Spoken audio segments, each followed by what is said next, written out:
How are you, sir? I'm all right. How are you doing?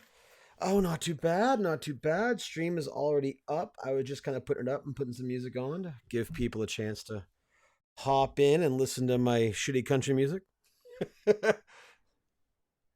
And everything in the whatever feeds we're on says this is a spoiler cast. Oh, yes, it's right there in the title. It says Avengers Endgame spoiler cast. Okay, just like to make sure. I kind of want to have a header. I mean, it's right there in the title. No matter where you're watching this live, it's right there. But I Right. kind of almost want to have like a ticker running across the bottom saying, "We're spoiling the movie." I don't like to ruin people's good times, and I know that different people feel in different ways about spoilers. It doesn't ruin everything for me, but it does kind of suck sometimes when you get the reveal and you're like looking forward to the thing a lot.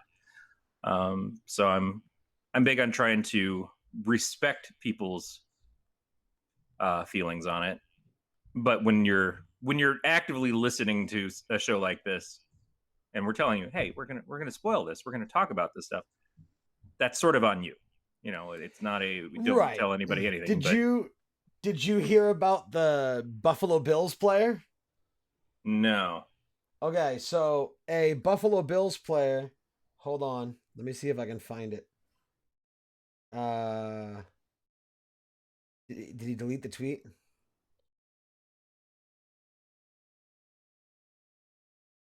Nope. So on Saturday, no, I'm sorry, Friday, he tweeted RIP my dog Tony Stark. Guy has 800,000 followers. And then right before he tweeted that, he goes, "Man, worst day ever. Me and Little Shady are hurt. They killed Iron Man. Take Captain America instead." Oh Jesus. So, yeah. But I mean, whatever. Like I It, 5 it's kind years of funny because it used to be that we didn't have social media, so to not have a movie spoiled, you just didn't have asshole friends. You kind of avoided certain things, but it was right. really simple to not have that happen. Now It with the was. internet, there are people who are actively just like trolling and like, oh, this person died, oh, this thing happened, and it's like, who the fuck are you, 10-year-old? And do you want to see 12? Right. Yeah, no, I mean I get that. And like again, 5 years ago I would have been that guy, right? Cuz it's whatever cuz people get so butthurt about it. I'm like like cuz I'm the type of person, and this is perfect pre-show content for those people that are trickling into the live stream. So hello, live viewers, the two of you that are there so far. Um, I am of the mind that like spoil me, like I want to know because I'm impatient, right? Like if you and I said this prior to episode 8 too, like if you even if you didn't give me the script, but like if you've already read the script for episode 9 and you were like, look, I will tell you who Ray is, I will tell you what Palpatine's role is, and I'll tell you how it ends. I'll be like, feed me, tell me, let me know. Uh because like I want to know, right? Like I don't yeah, it doesn't bother me. And there's been several studies done by legitimate universities that have shown that spoilers actually enhance the content I because think that they can in the right way, but just because some random dick who just jumps up and well, says, "This lead is right, rosebud." It's like, fuck you. right, no, no, no, and There's a that's difference. true, and I think it depends on the type of movie, right? Like if there's a twist and and the whole movie was leading up to that twist. For example, if you go into The Sixth Sense knowing Bruce Willis is dead, it kind of kills the movie for you. No It, pun it kind of intended. it is a thing of like, I watched that movie the first time, I'm like, okay, that's cool. Granted, I knew what was going on, but it was nice because I was there with Aaron and Aaron didn't know, Right. and so it's like, sure, one time through. On the other hand, this is a fucking 10-year investment in these films. This is a big fucking payoff. But you And knew I that think for someone was people who dying because we knew who wasn't coming back. we did and we didn't. There was certainly suspect. There was also for me a surprise in it, which I'll have Yeah, we'll things to talk say about about. that on the show proper, yeah.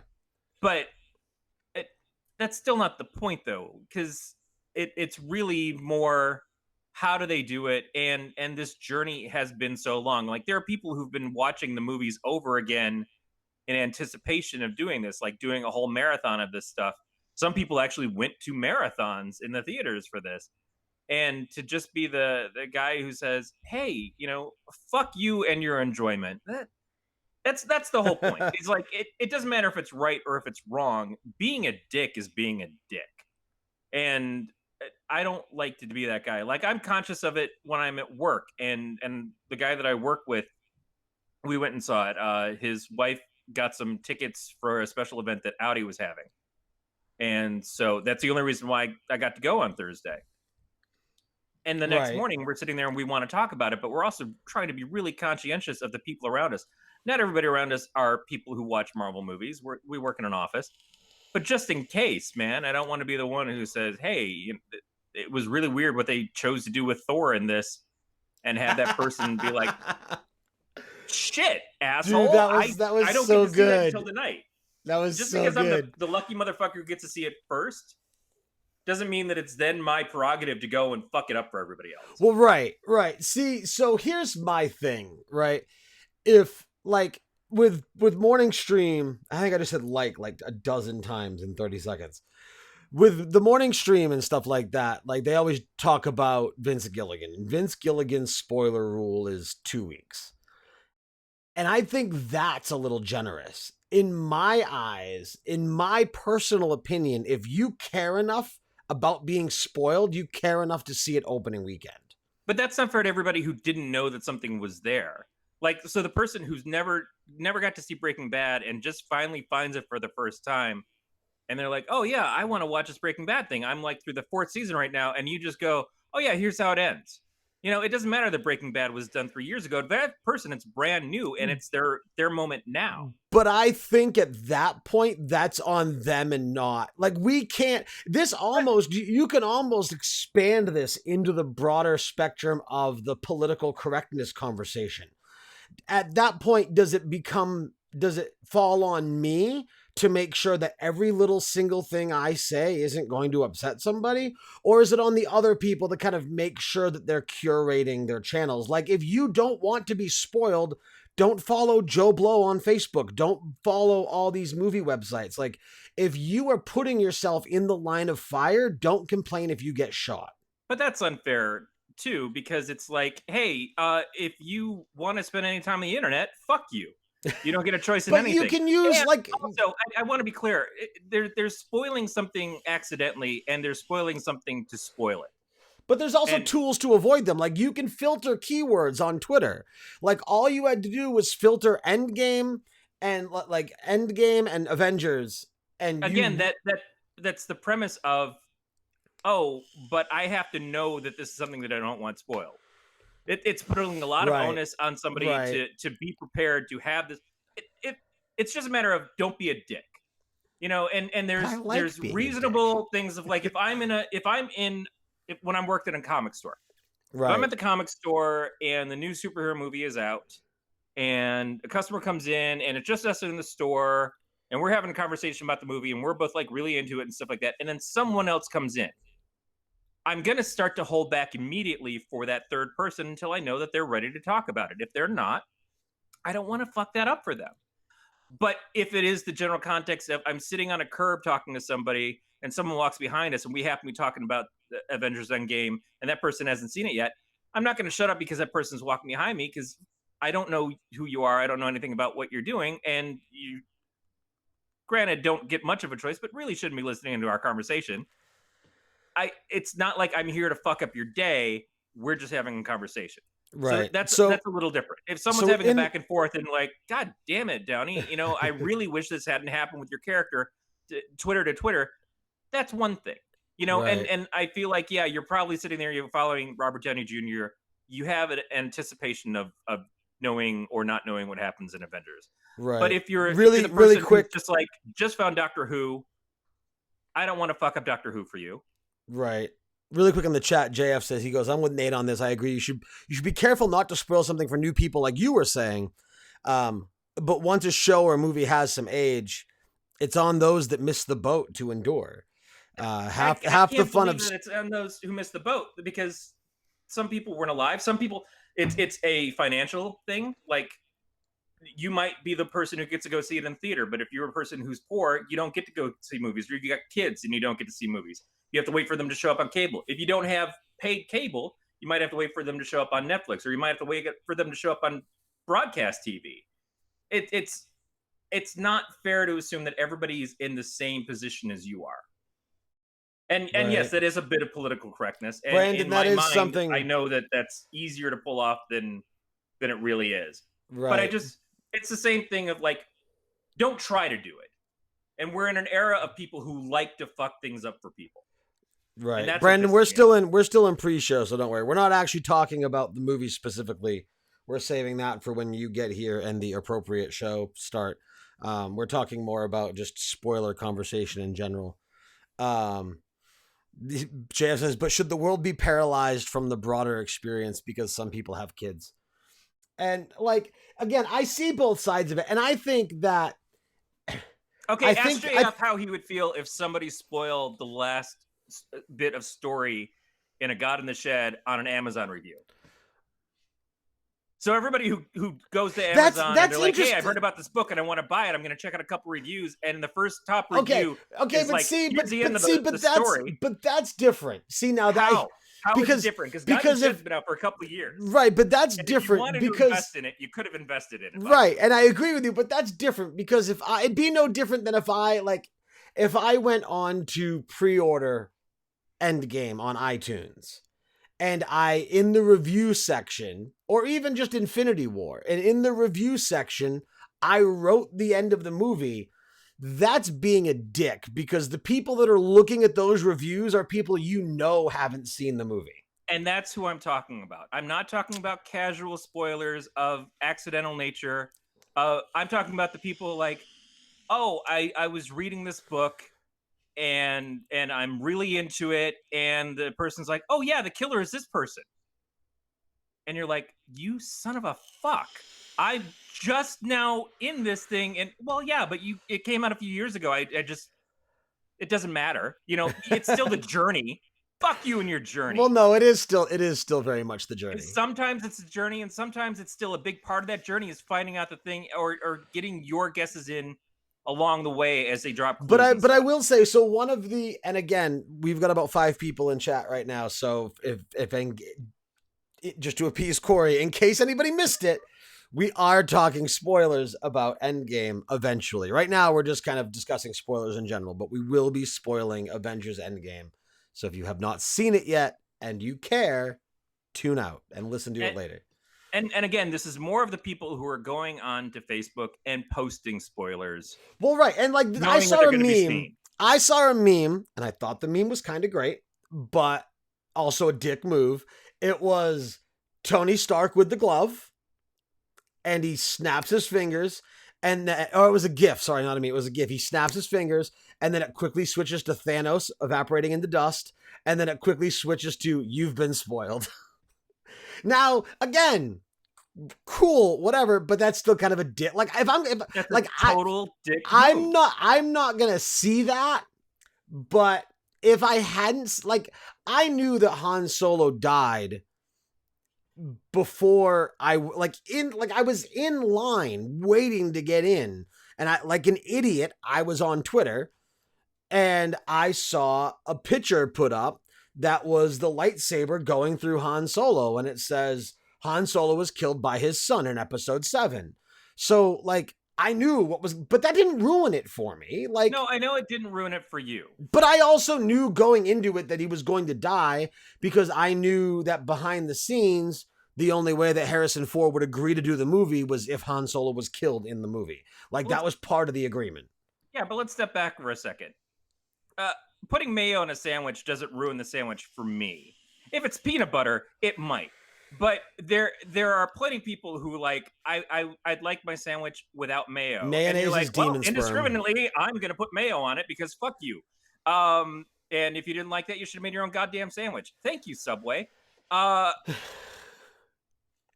not everybody, and it's just it bothers me that so many people take such pleasure in ruining shit for other people or trying to ruin it. I'm not even pissed off about like, yeah, you fucking told me a spoiler.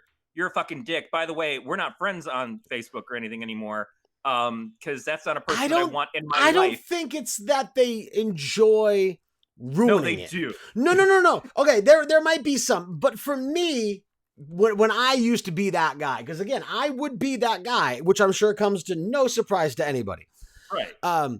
But it's not like, haha, I ruined your experience. Like, it's not that. It's not like. But it is. For Because you no, know no, that no, it is for you. no. For you me, know that you are. no. You have told yourself you know that you are a troll. No, but that's not it though. For me, the enjoyment is how butthurt they get about a fictional movie being ruined. You were enjoying it. You were enjoying it because you were ruining something for somebody. You were making somebody else. No. I'm not enjoying I'm not enjoying the ruining. I'm enjoying how much they overreact about a fictional movie's story being ruined.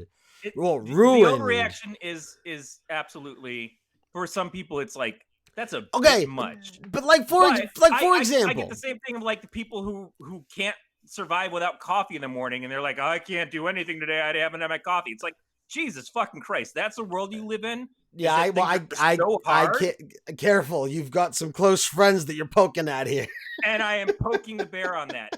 But it's because to me, I don't need that shit. Right? Does it mean that I'm better than them?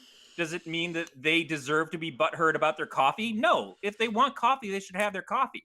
I don't get it. It's not about me. It's about them, and it's about me respecting them. Yeah, no, and again, that's why I don't do it anymore, right? Because I'm not gonna ruin. I mean, to be fair, it's not that I don't do it anymore. It's not like I do it out of the goodness of my heart. Like, I don't care. I'll spoil the movie for you. But I do it because I don't want people to unfollow me on social media. That's why I don't do it anymore. But be an anti-troll. Be like the Punisher. Be like the villain who kills other villains. You know, because I still laugh when other people do it. Like, I don't have a problem with the fact that people do it. I just don't want to be the bad guy. I appreciate that there are other bad guys that I can vicariously laugh through, but I don't want to be the bad guy. But you admit that it's a bad guy who does it. No, I admit that society looks at them as a bad guy. I don't think that it's. Again, if I go and if I go on, especially like if I use the hashtag like don't spoil the Endgame, which is the hashtag going around right now, right? If I use that hashtag and say, hey, guess what? Tony Stark died, then I'm a dick, right? Yeah. But if I just casually post on my Twitter, like, hey, Iron Man's death in Endgame really affected me, and I thought that it was a very emotional scene. What's everybody else's opinion? Like, I don't think that's a problem. I think it's not being very respectful of the people that follow you on Twitter. I think it's go onto your filters and hide. Or let's have a culture instead of hashtag don't spoil the Endgame. Let's do like and we'll focus Endgame right now just because that's the movie we're talking about tonight. But let's do hashtag Endgame spoilers, and then anyone that doesn't want to be spoiled can filter that out. And there's still going to be dicks, but those of us that want to talk about the movie openly on social media, which is what social media is fucking for. Let's all agree. Okay, hashtag Endgame spoilers. Hashtag episode 9 spoilers. Like, let's just come up with a formula and a format that we can kind of agree on, and anyone that doesn't want to be spoiled, put the spoiler hashtag in your filters until you see the movie. And that's fine. That's the whole thing. It's not because what you are doing is you are essentially. Like, yes, I get the people, regardless of the reason, whether you don't go because you don't like big crowds, which I know some people who haven't seen it yet because they don't want to deal with the crowds because movie theaters are fucking swamped. Oh, God, yeah. They don't want to deal with the crowds. They might not have the money. They might not have a babysitter. They might... There's numerous reasons why you might not have seen the movie yet, and that's fine, and I don't want to disrespect those opinions, but my social media shouldn't be in a stranglehold to protect you. But you did say the reason why you don't want to post it is because you don't want to fuck up your social media. So well, don't right, be because surprised or that's upset when it fucks up your social media. But I'm not going to, because that's the Right. culture that we're in. But there should also be a safe forum similar to this podcast. While there should be a safe forum for somebody who has not consumed the media yet to traverse, there should also be one for those of us that want to discuss it.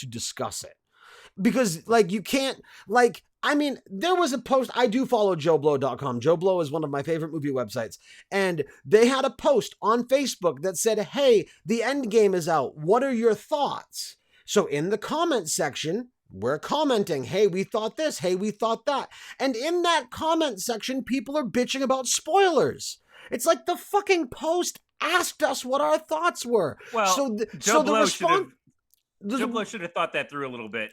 Does well, Joe no, Blow have a messenger or a message like board? It's because the post was, what are your thoughts? Like, if that's what the headline of the post says, since we are in a culture where we only fucking read headlines now, if that's what the headline says, I think that responsibility falls on the consumer to go, oh, the headline is asking for their thoughts on the movie. I haven't seen the movie yet. Maybe I shouldn't fucking click on the comments button. Right, but again, I'm talking about the professionalism of Joe Blow should have been spoilers included. It should have just been because every other fucking site knows how to do that. They know how to leave a review that says spoiler free and then do the review that says spoilers included. And so you know which one to go to. So right. I'm not having any sympathy for Joe Blow on that. On the other hand, you're absolutely right. People who decide to follow into that hole, that's on them. Right. It's a personal choice. I'm not trying to take away anybody's culpability in this, but I do think there is a general group of people that just kind of want to go out there and fuck things up. There are. I mean, that's the only ones I'm arguing against. That like, quote I try to that be has extra been careful. I don't expect everybody to be as careful as me, but to go and actively run out and try to scream things at people that don't want to hear it about this shit, that's just a dick move. There's a general dick move. I agree. Now, for example, again, I said back in the day, this used to be me, right? So have you ever heard of the website tshirthell.com? Yeah, I get I'm on their newsletter. Okay, so I mean they've definitely gone downhill the last few years. It seems like their output has been lower and lower. They're not as edgy as they used to be. Yeah. But anyway, I forget. Now, I have watched Harry Potter, but I'm not the biggest Harry Potter nerd. Like, I don't have a house that I belong in. But what was the book where Dumbledore died? Sorry, spoilers. What was the book when Dumbledore died? Do you remember? Or the movie? It might have been Half-Blood Prince or something. I don't remember. Okay, whatever. Whenever the old man died. Well, when the book came out, that same day, T-Shirt Hell put out a T-shirt.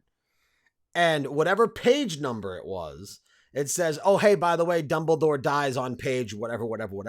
And right. I bought that shirt, and I got so much shit for wearing it around. But again, because I was a dick, right? And I use that word was very loosely. But now think about who the target audience was for the Harry Potter books. We're talking about kids. Kids who probably don't do a lot of reading except for the Harry Potter books. Kids and nerdy adults. Right. And so depending on mixed company, like if I'm in a like party and there's a bunch of geek people of our stature there and stuff like that, you know, our age group, and somebody's wearing that T-shirt, I'm like, wow, that's a real fucking dick move. But if I see somebody wearing it out and about town where kids are, and ruining that shit for kids, that's another level. I'm gonna be really pissed. No, I know, but and the internet is indiscriminate.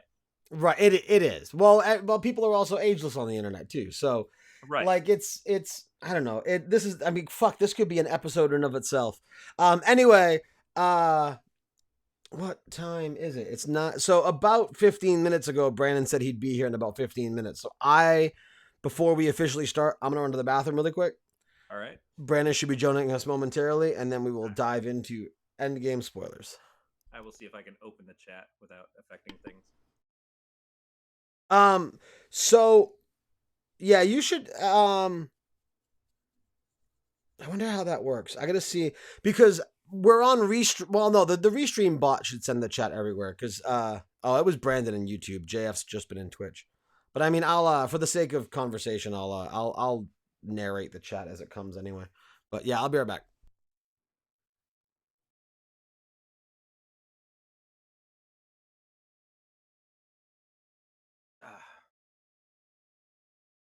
Yeah, I don't know.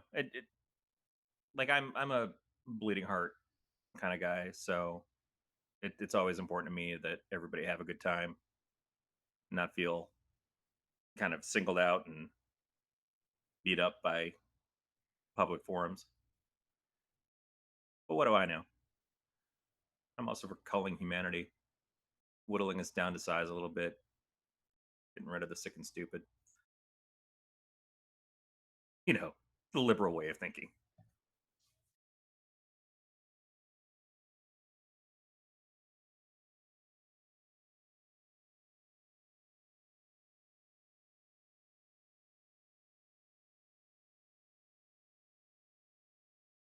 All right.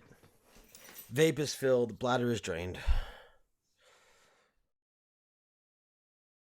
All right. Oh, I did hit record. Cool. That was a pretty good pre-show for recording there. So I'm glad I recorded that. We will do that. We will at least get that started. Just waiting on Mr. Brandon. So outside of things being spoiled, how are you since the last we talked 2 weeks ago?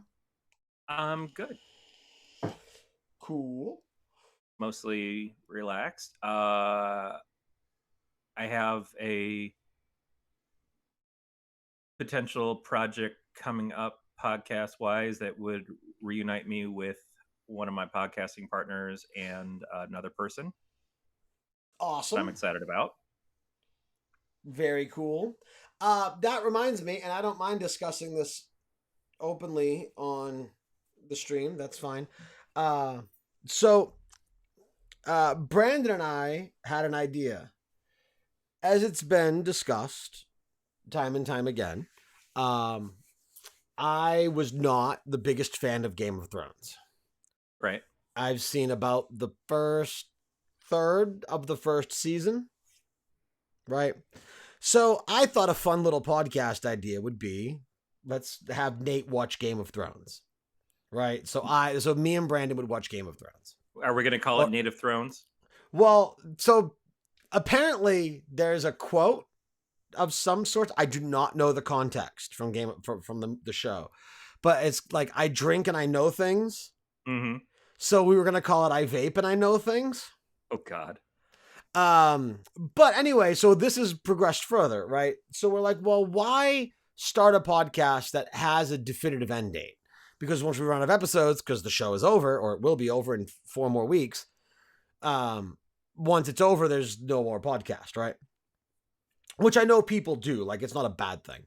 But so then we were playing with an idea of, well, what if we pick up a different show? And then while we're doing the Spoilercast on Mind of a Geek tonight, like, we could start a show that essentially, like, we would do Game of Thrones first, and then, like, I would pick a show that he hasn't seen yet and do the same thing. And we would also cut in on a week when there was a big movie release, whether it be the new Spider-Man or this or episode 9, and have that be like a special episode of that. That way Mind of a Geek doesn't get hijacked. No, it's not really like a specific show like that. This isn't. But this is a good place for us to talk about it. So then we came up with an idea of, should you watch this? And it would, again, start with Game of Thrones with interjections here and there and switch it up. So then we kind of came up with the idea of, well, we should have more than just me and Brandon, because me and Brandon are in everything. So the two names that got thrown around were you and Amy. So I mentioned it to Amy, and Amy likes the idea, but a lot of it comes down to time, because she's also got other stuff she's working on. She's also not a big movie goer. Like, she doesn't love to go to the theaters. So the second that we do like a spoiler cast from a theater movie, like, that automatically writes her out. So discussing. So what you're saying is I should go and post who died in this movie on Amy's wall right now. Well, no, she's probably watching live because she doesn't care. Amy, I But want you to know I care. All right, I care if I'm gonna fuck this up for you. um, but then so discussing with her, and I had mentioned that your name came up too. She was like, "Well, if you should talk to Corey, and if Corey would be interested in being a full time on that, and then I can come in now and then." So I don't need an answer now, but that's an idea that we're playing with. If that's something that you would be interested in, like we could throw around different shows. Or I understand that Game of Thrones just doing one episode per week gives us almost 3 years of podcasts. So like we don't need to do an episode a week. I could do 5 episodes a week, or I mean I can stream it on my iPad, so I could probably do a season a week because I can watch it at work. um but yeah, so I just thought that that would be fun. Like we could talk about different shows, talk about different movies, and I don't know. It was an idea that we were kind of trying to play with, because I kind of want to push through the part of Game of Thrones I didn't like and get into it more, because there are things I've heard from some people that make me think I would really enjoy it, but I don't want to just watch it in segments. Like the few things I've heard about Joffrey make me already know I'm going to love that character, so I want God to get damn to it! the Yeah, point you will. I want to get to the point that like I'm seeing that character in all of his glory before he dies. But Um, he's not even going to be your favorite. I'm telling you right now. I know who your favorite's going to be. who's that?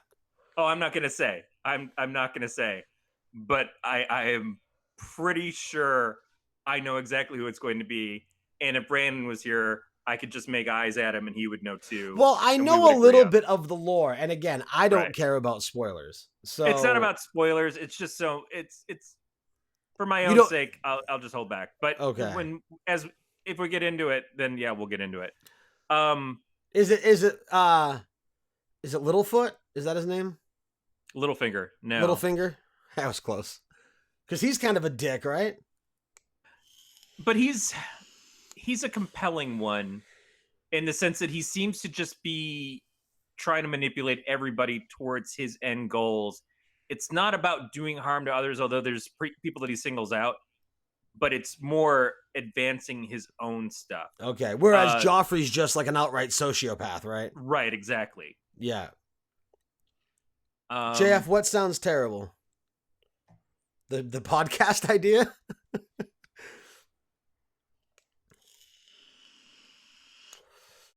Ugh. Where is Brandon?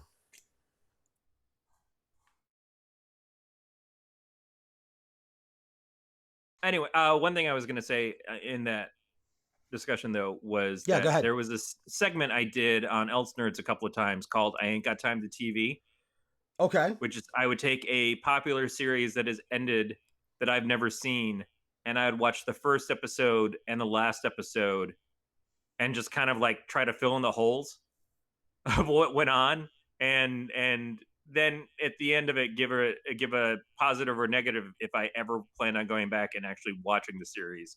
But it was more about ruining TV for myself, in a troll way, but only trolling me. Of like, yeah, so here's where the show started, and then I guess 7 seasons happened, and here's where the show ended. Okay. Getting through a series like Game of Thrones, fortunately, the seasons are short. It's not a small amount of time, so it's really something that. Well, no, but that's the thing is like like I said, I can stream it on my iPad, and like I think an episode a week, I think it would become a little long in the tooth.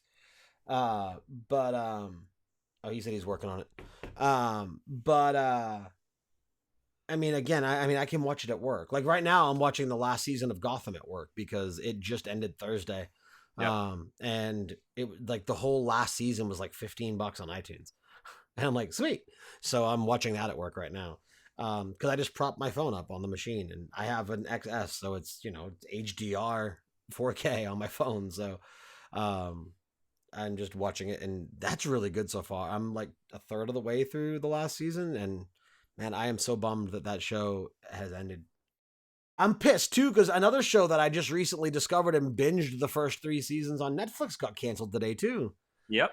Netflix. We're raising prices and canceling shows. Canceling the good ones and keeping the shit. That being said, they did get the rights to and announce that they are continuing Designated Survivor. So at least they win me a little bit there. So they're saving shows that were canceled at other places and canceling the shows that they've made themselves. Yeah. That's a wise investment. I don't know. I mean, I loved Santa Clarita, but I know it wasn't No, my wife loved. just was watching the new season. She was really into it too. She's upset. Yeah. Has she gotten to the end of it yet? What's that? Has she gotten to the end of it yet? I don't know if she did or didn't. Because the ending, like, I won't spoil anything, but the ending, like, between the character arc between Tim and what, I can't think of the actress's name. Drew Barrymore? Drew Barrymore, yeah, Tim and Drew. And then also the character arc between the daughter and then the son of the guy they killed in season 1. Like, he had been trying, like as far as like the kids, like, he had been trying to get her into a relationship for all 3 seasons. And then, like, they finally go somewhere with that in the last episode of season 3. And the entirety of season 3 is all about Drew Barrymore's character wanting to turn Timothy's character so they can live forever together. And that's the whole season. And the last episode arcs on that. And now we don't get to see either of those payoffs. And it pisses me off. That is kind of a bummer, especially for Netflix, who was, in my opinion, very kind. There was the Sense8 series that I liked the first season of a lot, and I watched the season that, or the episode that came between the 2 seasons, and I hadn't gotten into the second season yet, but then they canceled the show. Yeah. But what they did is they did a movie to finish off the series to kind of like give it a closure. Yeah. And I feel like for them, that's important. That's what Netflix has done is brought a lot of programs in for people to sit there and binge watch. And how good does it feel to binge watch something that has no ending? Exactly. Sucked. Like, at least, I mean, at least with Gotham, right? Like, we knew Gotham wasn't going to live much longer because it's a DC property that's on Fox, and Fox is owned by Disney now. Like, that's why Jeremiah and Jerome are Jeremiah and Jerome, and they're not the Joker. Because Disney they don't have the Fox channel, or did they just buy? They've got everything. The only thing they didn't get is Fox News. Well, they didn't get Fox News. They didn't or get Fox Sports. Yeah, because they own ESPN. I thought there was a couple other things, but yeah, I wasn't sure about the channel. So if Disney owns that channel and they own ABC, that already seems like it's kind of a conflict of interest, and that's part of my concern. It is not concern, but my reasoning as to I don't know if they got that or not, but maybe they did. I don't know. I know that Comcast was going to sell them their shares in Hulu, so now they'll have 100% stake in that. Does Disney own Fox TV? Oh, okay. Nope. Fox Corp still exists, independent from Disney. It's primarily a news and sports company now, though it does still own the Fox TV network. So, okay. I was incorrect. So now Disney Fox is going to have to look for other stuff to be produced for them. Disney just bought the movies. Which is weird because Fox is the first channel on a lot of cable networks. It took over Channel 2 back in the broadcast days when it used to be 2 was CBS, 4 was NBC, 7 was ABC, and then Fox came in, and then all of a sudden they pushed CBS to 5. Right. But yeah, now Fox is really going to have to figure out what's going to be feeding them. Yeah. You know what? I just realized I was reading an article because I'm not... Hey, Beat. No, the show hasn't officially started yet because Brandon hasn't showed up yet. So we're just kind of chatting. That way there's not dead air and we're here and hanging out and just talking, just general things. Kind of like a pre-show during what was supposed to be the show. But anyway, Disney owns Avatar now too. Right. So is there a giant movie franchise Disney doesn't own? Very few. And how many do they want? Universal Monsters. There's Harry Potter, but Harry Potter's gone.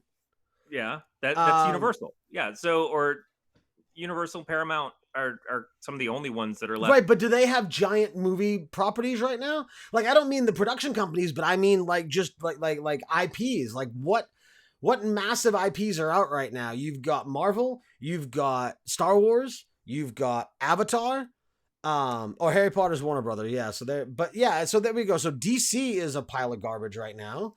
Harry Potter's over. Well, this is So the opportunity for DC to figure out what the fuck they're doing yeah, because good luck with this horrible Joker movie, which we talked about on the last episode that you were on. Or in my opinion, a horrible Joker movie. You know what I'm super excited for is James Gunn's Suicide Squad. right. Because I was a fan of the first one. Like I Yeah. really liked Leto's Joker. Yeah, oh, that's true. Fast and the Furious. But I'm wondering how much longer that's got going on. Like Well, they're just now starting the Hobbs and Shaw spinoff, which is going to to be me, I so had no good. interest in the Fast and Furious movies, but that movie looks great. That movie looks super fun. If you think that movie looks good, don't worry about the first 3 Fast and the Furious movies. No, I've watched them except for the last. I haven't seen the first 3, but when they came back together, I started watching them, and they're just really dumb to me. They're just like over the top dumb. But they're Avengers not, movies. It's just instead of superpowers, they have cars. yeah, but I'm not into the car thing. I do like when it started going more super spy caper stuff, but they're just like so over the top super like here's the car jumping through a skyscraper. Right. Right, sure, whatever. But the dumbness doesn't mean that I think they're not enjoyable. I'm not into them. Right. This movie looks dumb. Like the two guys get together, rescue the sister to fight a super soldier. Sure, I'm not expecting fucking critical theater here, right. but it looks fun, and because those two actors are crazy fun and have great personality and back and forth with each other, the trailer just is amazing to me how hilarious it looks. Ever since The Rock went like big blockbuster Hollywood, I don't think he's made a movie. I won't say that he hasn't made a bad movie because, like they're not, like you said, they're not like award-winning masterpieces. But as far as being entertaining, I don't think he has made a movie that wasn't entertaining. I still love The Rundown. Rundown. I still love Walking Tall. Those were both really good. I mean, whenever he's the main character, right, I think he's solid. He was great as the gay bodyguard in the Get Shorty sequel. I still haven't seen Be Cool. It's still on my to-do list. I recognize that it was not a beloved film. And I like Get Shorty a lot because I like Elmore Leonard a lot. But I still want to get to see that, and a lot of it is because I've heard he was so good in it. He's such a great dude. Like, I mean, everything he does on social media, like everything that he did, like once he made it big and like got all this money, like he bought a whole house and property for his mom, who like raised him with little to nothing. Like he's such a kind dude. Like it's so cool what he does and all the stuff he does for charity. But no, I mean, I don't think, I mean, Doom, yeah, maybe Doom was the one bad one, but I didn't even think it was as horrible as people say it was. I mean, for a video game movie, it was better than like Mortal Kombat. So there's that, right? What was the one he did? Fuck, I own it too. The one he did the last few years with Kevin Hart, the spy one. Oh yeah, I'm not really one to watch Kevin Hart movies. Yeah, no, I don't like Kevin Hart as a lead, but when he's a side character, especially with The Rock, he's so good with The Rock. And then he did that one with Marky Mark about. Right, I was thinking of that one. Yeah, that was really good. No, he's just fun. I mean, even going back to like the Pacifier. No, Pacifier was Vin Diesel. What was he? He did. Oh, he was the Tooth Fairy. He was the Tooth Fairy. There was also one where he was a football player and he had a daughter that he didn't know about that was on cable recently. Just basic Disney fare. Just like take big strong guy and try to make him deal with kids. What is up with Brandon? I bet it's his mom. Because he's living back home with mom and it can be a headache sometime. She's a very wonderful woman, but she can be a little bit of a pain in the butt. I went out kayaking with them last summer, and they were cleaning up the camp, and she was like trying to make me work. I'm like, seriously? Like, me do physical work? You forget who you're talking to here. Um, I would assume he'll be here momentarily. How is everyone? There's a good amount of people in the chat tonight. How are Beatmaster? Beatmaster's always there. It was nice to hear from JF. JF, have you seen? Are you still there? Have you seen the movie? Like, do you want to join us and be the fourth voice in this podcast? JF's watching the Overwatch League. Oh, is that going on? Yeah, he's got his. I have fallen so out of anything Blizzard. It's so funny how that company went from like my lifeblood of gaming, like I was such a Blizzard fanboy, like Blizzard can do no wrong, to No, I remember specifically shows where you would say, it doesn't matter what game it is. If Blizzard makes their version of it, that's the one I'm playing. Well, right. And now it's like, I mean, they've dropped the ball with WoW. I couldn't care less about Overwatch. They pulled the plug on Heroes of the Storm. Diablo's still good, but we're going on what, almost a decade of Diablo 3. And there are other ARPGs that do it better now. I don't know, man. They just, like, I mean, hell, we recently went back to SWOTOR, and we've been playing that, and that pulls me in more than World of Warcraft does. But I don't know. They've, at least for me, they've fallen. And now that they've done this new pricing thing with BlizzCon, where there's like VIP passes, like they're Disney, and my God, people are flipping out about that. It's I kind of want to just start this because it's like 9:30, and then Brandon can just chime in when he gets here. I mean, I don't have a problem waiting, but I'm not. Like, I don't. Yeah, I mean, because 2 weeks ago was the first time we'd podcasted with you since you were in our time zone. Mm-hmm. Usually we'd go till like 1:00, but that would be cool with you because it was only like, it was still early evening for you. Well, it was also, if it was on a Friday night or a Saturday night, I would be up until 4 a.m. anyway. Right, you don't work, right? So that works out. I just continuously fuck up my weekends. Yeah, right. I mean, that's kind of the routine there. Beatmaster says, still high from watching Infinity War and Endgame. Yeah, and I didn't do that. I was right about the time that we moved. I was going through and doing a rewatch of all the Marvel films, and I got up to Guardians 2, and I just never completed after that. So I did rewatch Black Panther about a week ago. It was my first time seeing it since the theater. So like the last few of Guardians 2, Infinity War, what was the other ones? Captain Marvel. I just saw Captain Marvel. It's at least recent enough. And Ant-Man and the Wasp. Yeah. I haven't rewatched those going into seeing Endgame. See, now I hadn't kind of planned on it. I hadn't seen Ant-Man and Wasp, which was apparently a mistake because it was really crucial for this movie.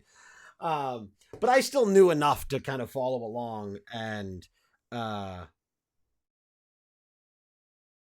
if you just watched the ending credits, there were a couple things that would have taken you into this movie fun. Yeah, there were a couple things that I was confused about just because I hadn't seen all the movies. Because really, I kind of got burned out from the comic book movies.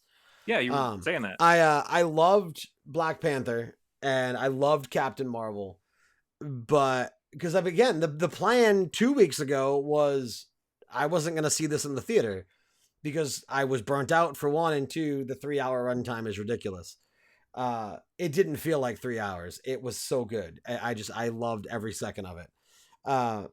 Plus, I think the difference for me with this movie compared to Infinity War was you went into Infinity War knowing it was going to be half of a movie. Right. And so I never saw it in the theaters. I bought it on digital when it came out, and I watched it with my oldest boy because he loves the superhero stuff. And Yeah, it's like, and that's what it is. Like when Infinity War ends, you feel like you've watched the first half of a movie. So there was no payoff. And what was the wait? Was it like a year and a half? When did Infinity War come out? About a year. About a year, yeah. So, and I mean, like that's no different than watching Star Wars and having the end of Episode 8 and like it ends going into another movie. So I mean, I guess it's something that we're used to, right? But this Well, I don't wasn't know. Episode 8 dubbed. feels like it ends and it just should be the end. Like that was the thing to me. My reaction to episode 8 was how it ended.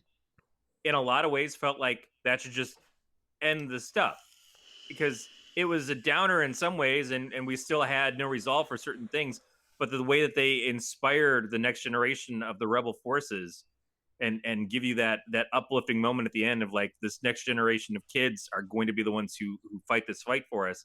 That was a pretty good closeout to a series. I felt like that was, if I'm going to be critical of episode 8 on something, it's probably going to be something like that, not because it was bad but because it was misplaced in the series. Do you think Ryan did that because he knew that that was going to be his one shot deal? No, because I feel like Ryan may have very well thought if he did great with this movie that he could have come back for episode 9 if he wanted to, Yeah, no, that's unless he true. didn't want to, Right. and Well, he always knew he I didn't think the want to. plan was, I think originally the plan was three different directors for three different movies because I Right. know that Ryan left 8, and as far as I know, his own trilogy is still in the works, Right. which people are not happy about it. Um, but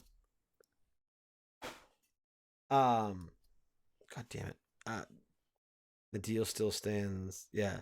But no, I think instead of risking or taking a risk in going with a third director for the third movie, I think that they were smart to just bring JJ back. Well, I think also with the stuff that happened with Solo, they were trying to find something safer than having the problems of getting somebody in and having conflicts and having to bring in a ringer. Anyways, I think that they were trying to save some face by saying we're going to go back to something that we know worked. Right, and I don't know why you'd want to do that anyway. I mean, I'm not a writer, and by no means, like I have no qualifications for creating or developing a movie in any way. But because it all, I mean, same with TV shows, right? Like it always confused me. Like you look at, um, like even Gotham, I notice it, and they do it with Walking Dead. They do it with like all major TV shows. Like there'll be a different director every episode. Now there might be like a pool of 4 or 5 directors, and they cycle, right? But I would think that if you're doing, whether it be a whole season of a TV show or a whole trilogy or whatever, like you would want one director to carry his flavor through that series. Well, directing is a big job. It's a huge ordeal, and doing something that is a 2 hour to 3 hour movie a couple of times a year can really hurt a director physically and emotionally trying to get that much work done. So doing a weekly show of a series that's like 20 24 episodes a year, especially if it's an hour show, that can pummel somebody, I think. Yeah, I um could see that. Now what they do have on those shows is showrunners, and what's difficult is when you have a series that's so episodic and the showrunner leaves. Not just the writers, and you'll have a writer's room that'll shift around, and some of those writers will, like, after a successful couple of seasons, they'll go and they'll get to be the showrunner on their next show.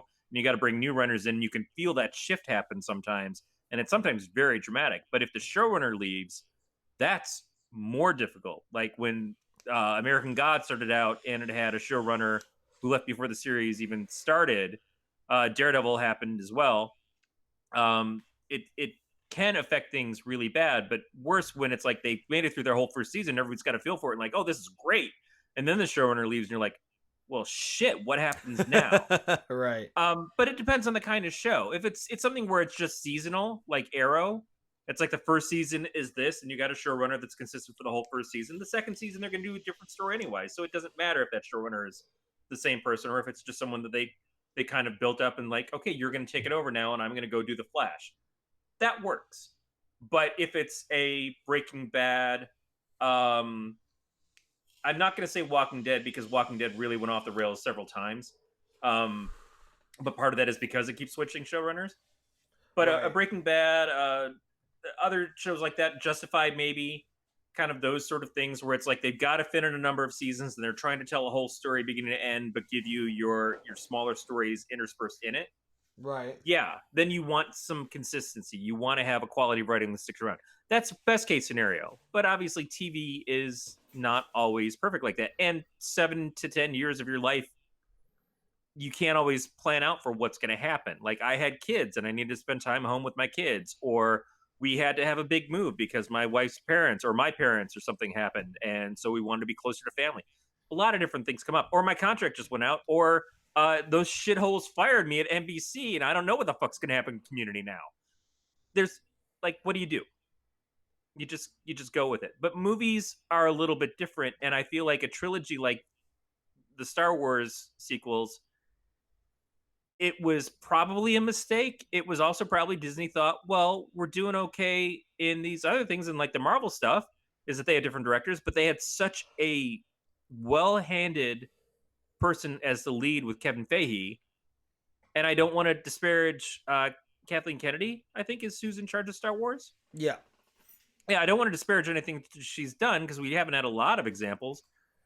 But is she the same kind of competent overseer that Kevin's proven to be? And that's not about a woman versus man thing. It's just what we've Right. seen from Kevin is incredible. And nobody else around, I think, has been able to do what he's done, man or woman. I can't think of another single handed person who's done something like that. The Marvel stuff has been amazing and unrealized in any other form. You know, until you get into the comics and you see people who run the comics for 20 years, and some of them are unbeloved, like a Jim Shooter or a Joe Quesada or whatever. They get a lot of criticism, but it's still they've run that company really well to keep things in line, or they fucked it up, depending on who you talk to. Right. Dan Didio and Jim Lee get shit all the time. And everyone's like, "Oh, Jeff Johns. Jeff Johns is the one who should run the DC universe." Then Jeff Johns comes in and he does a series, and it's like, "What the fuck was Flashpoint? What are you doing, Jeff? Why is this goddamn series that you're doing taking like 2 years when it was only 10 issues? What is going on? Don't you owe us? No, they don't owe you. Yeah. No, they don't owe anybody anything. But I do think after the hiccups that the Star Wars universe has had, going back to the well of, well, this guy didn't fuck it up. This guy actually launched it and it seemed to be going great. Right. And then it got fucked up along the way. Let's bring this guy back in. It'd be like if after, let's say, Captain America Winter Soldier came out, or Avengers 2, and instead of being like, Avengers 2 was criticized but still did $1.5 billion. What if it only done 750 million after the first Avengers? Then they might say, hey, let's see if we can get Jon Favreau to come back and do some shit again. Right. Yeah, and Favreau's doing some stuff, right? Well, he's doing The Mandalorian for Star Wars, Okay. Yeah. and he's doing the Lion King. Dude, I don't care what anybody says. I'm excited to see that. I was never a Lion King fan, so it doesn't matter to me. It seems odd to me to do the same movie again, and I felt the same way about Beauty and the Beast. But I don't know how it'd feel if they did something like The Little Mermaid, which was a movie that was I loved a lot. If they did a live action version, I guess it would depend on who it was. It would be hard for me to go and say I'm as excited to see that as I've been about seeing The Little Mermaid over and over again all these years. But because it's my favorite one, maybe. But Lion Right. King, Jungle Book, Aladdin, which is a movie that I really like a lot, I'm not excited for. Yeah, I don't. I mean, I was never a big Aladdin fan. Obviously, Robin Williams as the genie was always great. I don't know what they're thinking with Will Smith. It's not just the Will Smith thing, like that part. No, it's the visuals. Who can do that role? It would be very hard to get anybody. But what I would rather see, and I don't know what they're doing, but what I would like to see is if you're going to have Will Smith do the role, have a billion cameos because what made Aladdin so good was all of the different characters that Robin played, and he would do characters and stuff like that. So have the genie turn into a bunch of different people, which is Right. really silly and probably make it feel very dated.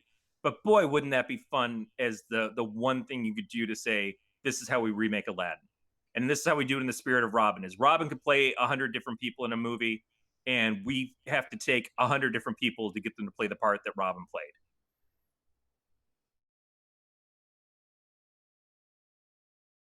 That's fair. I get that. All right. Brandon says he's working on it. He's gonna be late even more. He'll explain it after when we're not on the air. Okay. He said I'll get it. Unexpected days events. So he said start if we want, and then he'll join in if he can. All right. Well, let me then do a bio break and refill my tea, and then we'll get started. Is that okay? Sounds good. All right, so we will officially start the spoiler cast in 5-ish minutes. Yeah. Cool.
Hello. Hello. Hello. All right. It's let me fill up my vape. Me with tea, you with vape.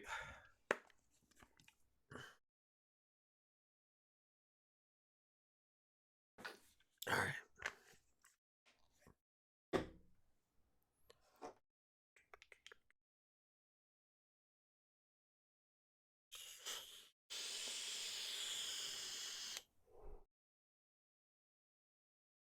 A puff of smoke. All right. So yeah, he will join in whenever. All But right. we will making it official in 3, 2, 1. The following radio program you're about to listen to is provided to you, the listener, by Inked Geek Studios. Get this and other great shows at inkedgeekstudios.com. Oh, shit. Ah! There we go. Wrong hotkey.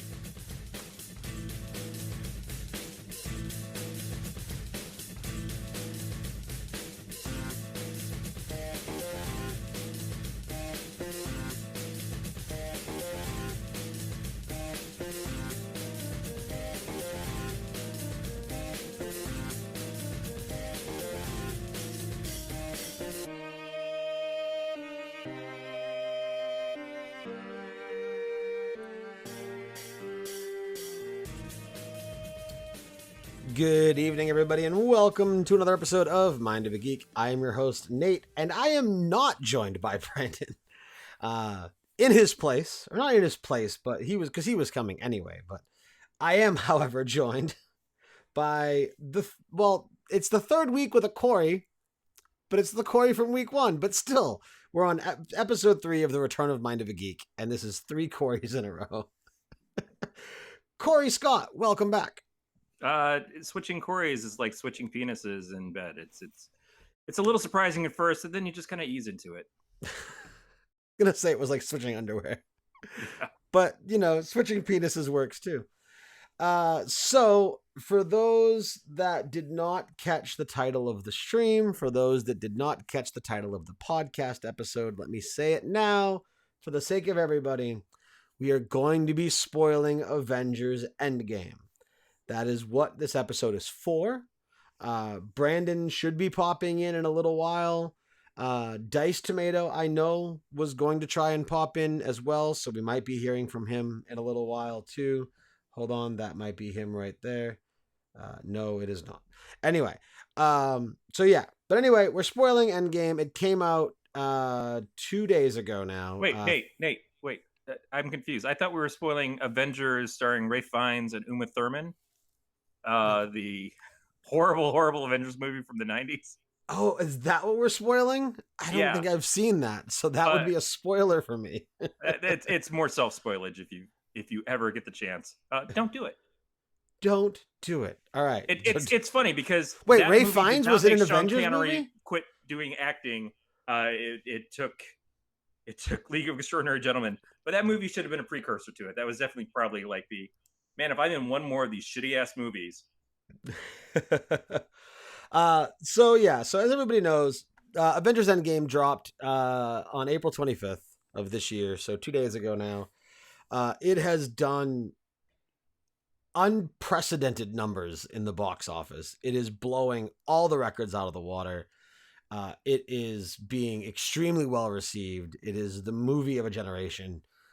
I mean, as anyone that's listened to me, whether you know me or whether you've listened to other shows that I've done, you've heard me say over and over again that I have grown tired of comic book movies. I think that we're getting too many of them. And for the sake of being able to do this particular episode, I went with Brandon to see it Thursday night, and I absolutely loved it. My biggest complaint about this movie prior to seeing it was the 3 hour and whatever minute runtime.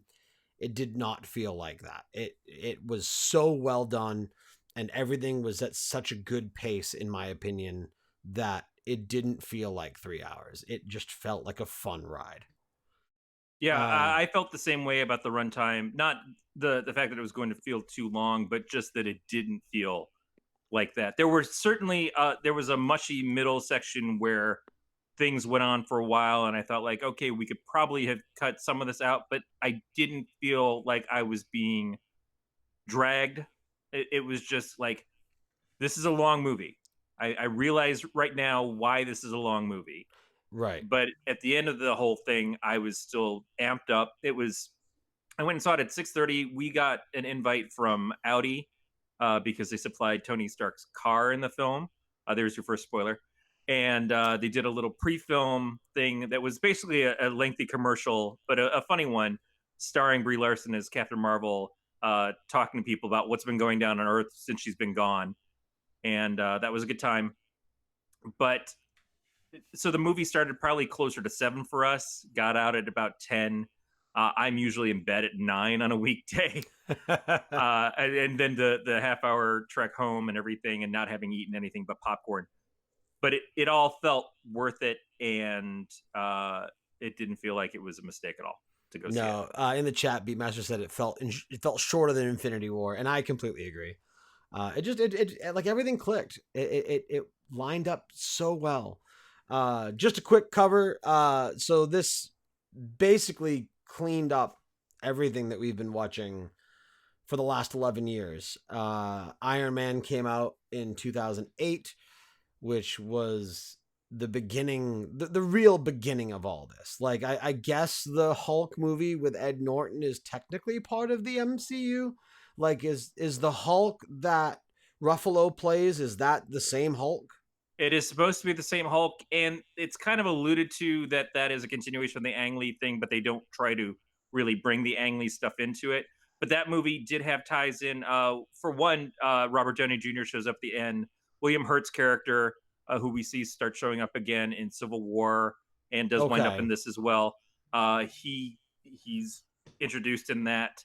Um, so we that's included, but it's much like the different War Machine.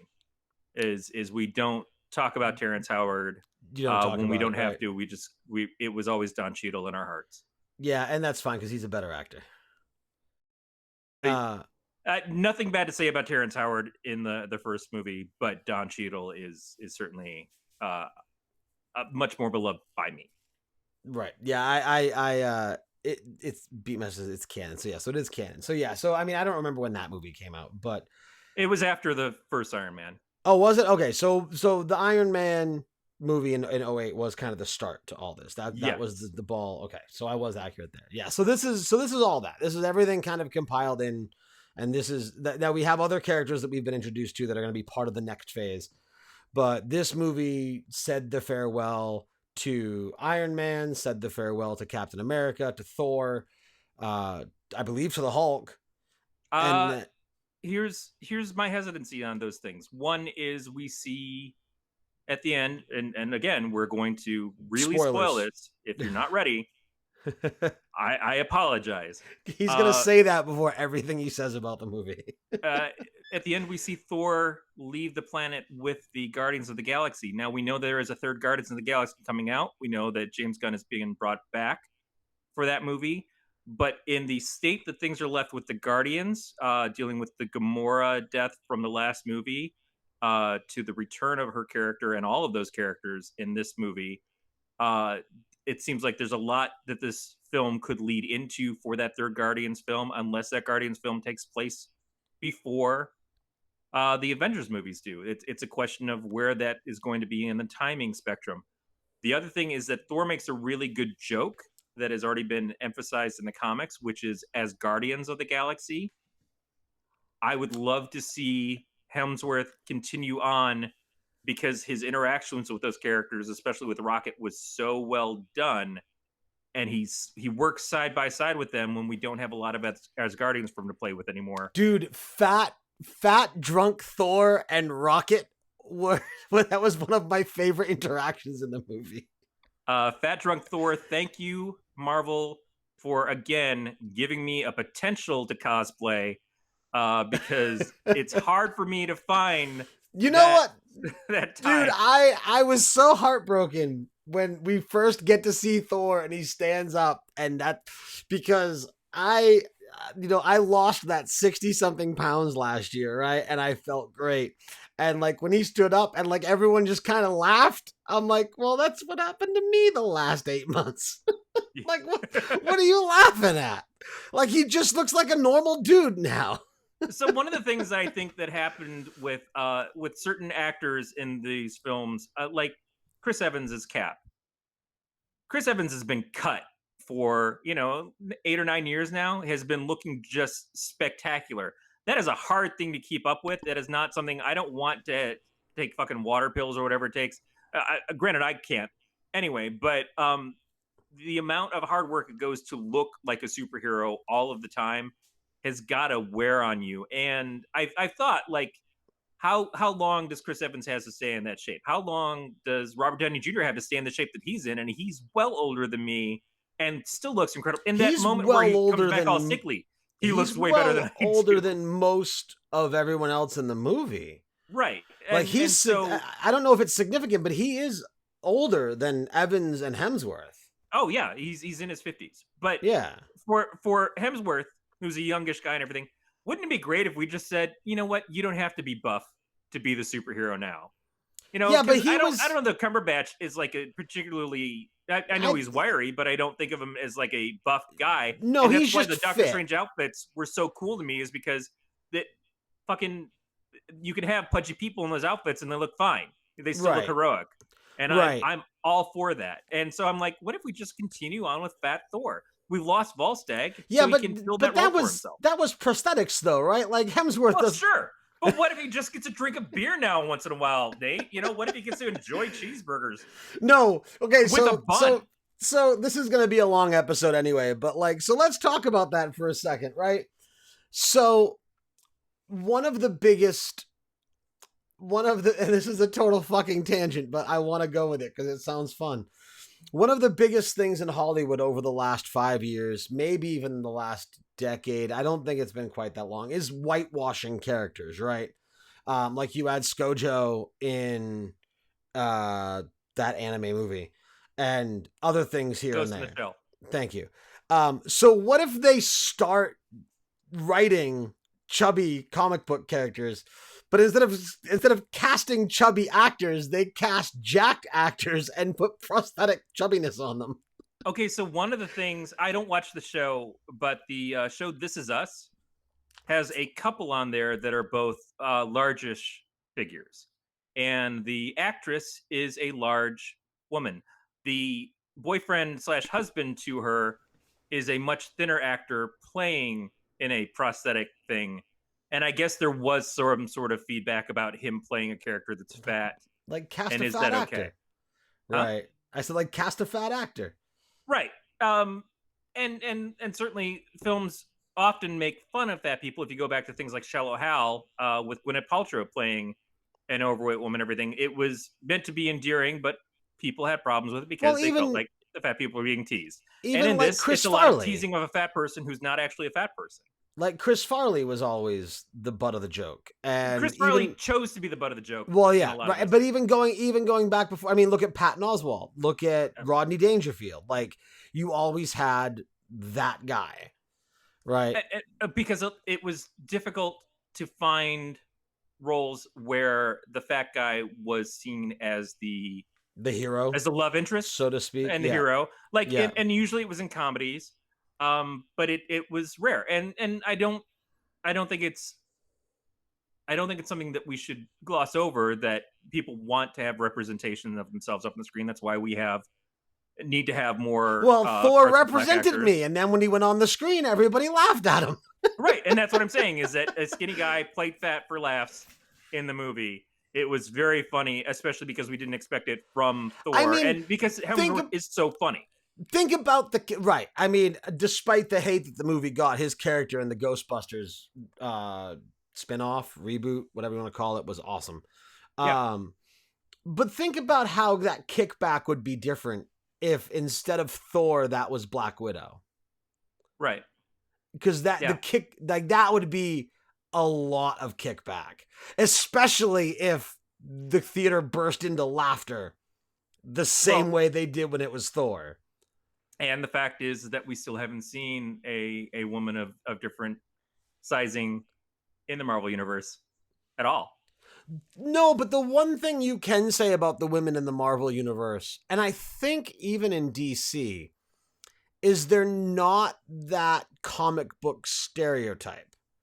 Like, if you look at Margot Robbie in Suicide Squad, she is just a crazy blonde girl who plays Harley. Like, Harley Quinn's going to be attractive. She's the Joker's squeeze, right? But she's not blown up busty like she is in a lot of the comics or like she is in the Arkham.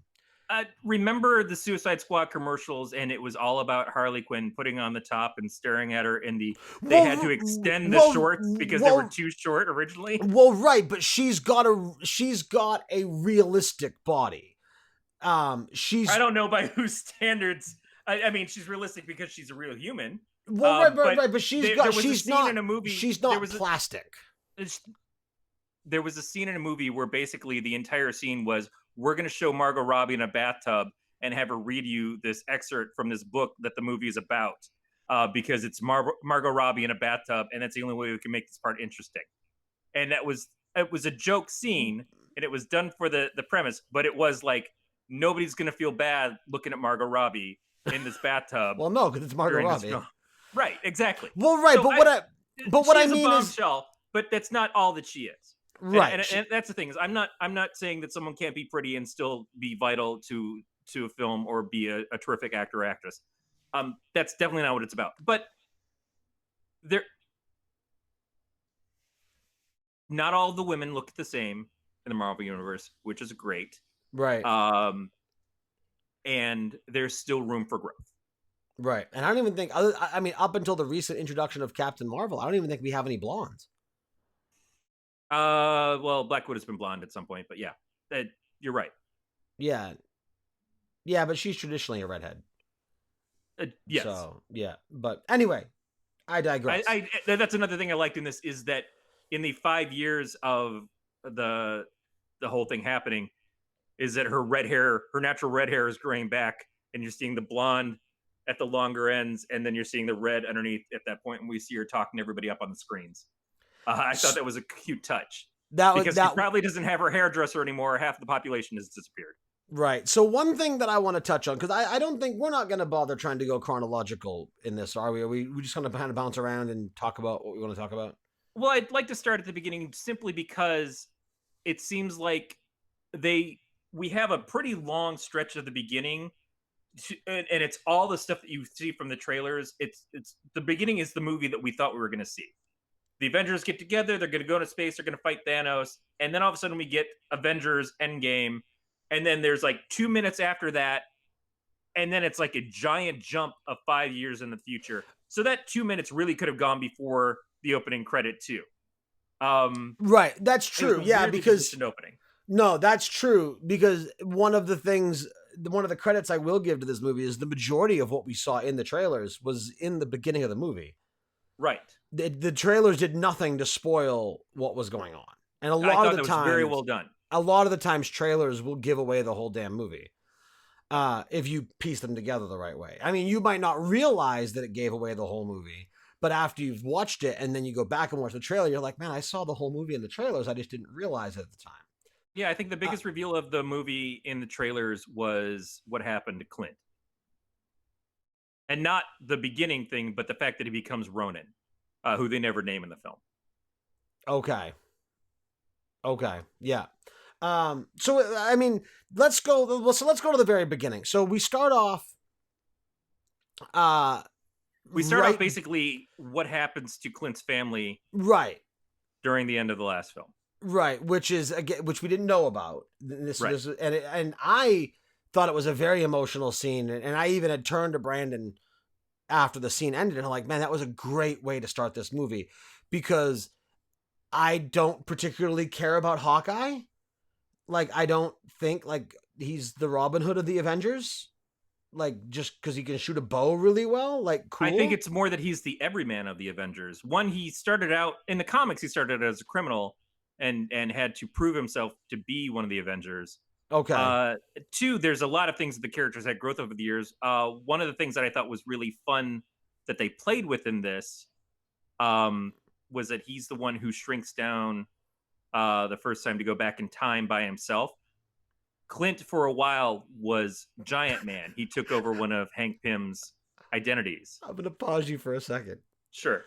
because in the chat, Beatmaster says I had a girl sitting next to me and she was shocked. So I was going to make a joke after you were done talking to be funny about a girl sitting next to Beatmaster, but before I could say anything, he goes, "Because of the intro, not me." Right. And because of when she put her hand deep into the popcorn. I just I just had to address that really quick. Um I didn't mean to cut you off, sorry. No, Continue. that's okay. So yeah, so Clint being absent from the last movie, I like they showed him with the ankle brace because he's still being considered a dangerous criminal because of the situation with the Accords in the Civil War. So he Right. was allowed to be back with his family, but he's on a obviously short leash and only allowed to be there and has no idea what's going on with the rest of the stuff. Is just trying to live a normal life. Um, and then his normal life and everything about his life is taken away from him. Gets And snapped that is away, a yeah. pretty serious moment because we see the impact. We see an impact of all the heroes disappearing at the end of the last film, but we don't see the everybody else as much. And to see it happen to him and his whole family is gone, it shows what the importance is to his character and overall for the rest of the world what's happening. And they explore that a little bit more when Ant-Man is walking around trying to figure out what happened, and he sees a kid and the kid's just like fuck you and just keeps riding his bike away because what does he have anymore? It's Right. just And he's I still think devastated. that connection to Hawkeye being the everyman, I think that's another reason why that opening scene was well done, because that was one thing they didn't address in Infinity War. Like they talked about it, sure, like Thanos snaps his fingers and half the world's population disappears. So we can certainly run with that and we know what that means and we know that it's going to affect more than just the Avengers, but they never really touch on that.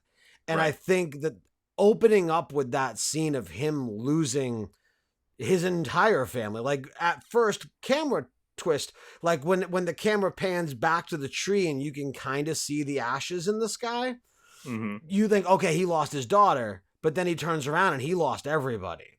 Right. And I think that that was a great way to not only give us a reason of why Hawkeye is back, but also to give everybody a relatable moment to go, this affected more than just the superheroes. Well, I also Like think this affected the world. when Captain Marvel comes back, is she sits there and she has to give the context of what happened on Earth didn't just happen on Earth. There Right. are thousands of other planets that I visited that are going through the same thing you guys are, and Right. no one's out there. They don't have you; they have me. Which again shows the importance of her character, the power of her character, which we one of my questions about the choice of having the Captain Marvel movie happen after the first part of Avengers with Infinity War between it and Endgame is the fact that we're introduced to the character who's so powerful that she's a tide turner for the heroes. That Right. she can single handedly change up a lot of what's going on. She's stronger than all of them. It seems like she's probably stronger than Thor. She's certainly not intimidated by him, which I think is cool. Um, Right. Dude, that was a but great scene. yeah, He's and like, I she's got like several this great one. scenes in this. But Right. it is this moment of like, do we just introduce the Deus Ex Machina that's going to defeat Thanos in this other movie and then say, okay, now we can do this right? No, they don't utilize her that way, and I'm glad that they didn't utilize her that way. She definitely helps turn the tides of the fight in a moment, but she also shows that she's not able to defeat Thanos all on her own, and she's not just going to come in and wipe the Right. floor with She everybody. wasn't like, not to jump right to the end, but yeah, like she was certainly a tool used in that battle, but she was not the one that pulled the trigger the final time. I mean, that, Right. and going back to, I mean, just for the sake of the conversation, like we can jump to the end for a second and then go back. I talked about briefly how this all started in '08 with Iron Man, and I thought it was so appropriate that it ended with Iron Man. Right. Like they couldn't have written the end of this movie better, and I thought it was so well done. Um, I just want to bring it up right now. I know it's the end of the movie, but I want to bring it up now just so I don't forget to bring it up later. For me, it was so pleasing that we got the reverse scene between Stark and Peter that we got in Infinity War. Because Infinity War was the like, like, I'm not ready to die, Mr. Stark. But now it was Peter saying goodbye to Tony. Yeah. And that scene was so powerful for me. Like everyone has their connections, and I read all these things on Twitter about people crying here and crying there, and like everyone got all up and excited and giddy, like when the hammer moved for a certain person, which we'll talk about here in a little while. But my most emotional moment was when Peter was saying goodbye to Tony. Like even more emotional than Pepper saying goodbye to Tony, because that was so glossed over. Like, yes, he's got Pepper now and they have a daughter now, and like there's this conflict of, well, do I risk what I have now to save what I had then, and how do we do this? And that was a really good scene too. But like for me, it was because it was, I don't know, and maybe it's because I do have a daughter, but I have the two boys, and because that was a very father son moment. And for both of them, like Tony at this point in time has gone through, and now in this movie wound up with a little bit of a resolve with his father issues. Right. And he's become a dad. And Peter, on the other hand, has lost both his parents and lost his father figure in his uncle. We don't see it in these movies, but we know the existence of the whole Uncle Ben story and everything. So for him, Right. he's just gotten this essentially this adoptive father figure and is losing him. And so Right. when Peter comes back and Tony sees him and hugs him immediately, and Peter's like, "Oh, this is nice." Yeah. It's this sweet moment because it shows how much Tony has grown that he's able to show that emotion. Right. That And he was then so like it was so difficult for him to show. right, And that's why of the Iron Man movies, my favorite is 3. mine too. Because I think that's when we start to see that depth of Tony Stark. Because We he get to has see him be something more than just we get to see him have emotions. We get to see him have panic attacks and heavy anxiety and like, what have I done with my life? How have I fucked people over, and how that's coming right. back to bite me in the ass now. Right. Well, The realization that the world is bigger than him. there's definitely all that. For me, a lot of it was with the kid in the garage. Yep. Like, and I think that was almost a precursor to what we got with Spider-Man, and then and what's going on, or what went on with Peter. Did you catch that the kid was in this? I didn't. So at the funeral, they're showing all the people, and they're all kind of like paired up, like Peter's with his aunt. Right. A bunch of people are together and stuff like that. The Guardians are all standing together. There's one person who's standing by themselves, and That's it's who the that kid. is. That's who that is. I did not realize that. I was wondering who this random person standing by themselves was. It was an interesting moment because I wondered that too, and then I was driving home like, I bet that's the kid from Iron Man 3. It didn't even click to me. Right. That's really cool. That is really cool. And so that's another thing I want to say about this movie. The 11 years going into it, this is the movie for the super fan. This is for the person who watched them all. I'm not saying that you have to have seen them all to see this movie, but if you have watched every single Marvel movie and you are a fan of all those Marvel films, you will get some sort of payoff to pretty much every one of them. They did a in great this job film. of tying everything together And bringing everybody back. The only person that I noticed conspicuously not in this at all, like didn't show up over the credits with a picture or anything, was Anthony Hopkins. That's like the one person I'm like, wow, Anthony Hopkins didn't pop up. But, Freya, this thing goes to great lengths to show that Thor, the second Thor movie, there's a lot there that, is fun to play with and meant something and impacted the characters in a way that we didn't really get to confront. What movie was Hopkins in? Hopkins was in all the Thor films. Anthony Hopkins was okay. Was he? I haven't seen any of the Thor films. Okay. So the whole thing with Thor's mom, when they're going through the time to fix things, and Thor having this kind of breakdown stuff about dealing with it, is very much about the second movie. Okay.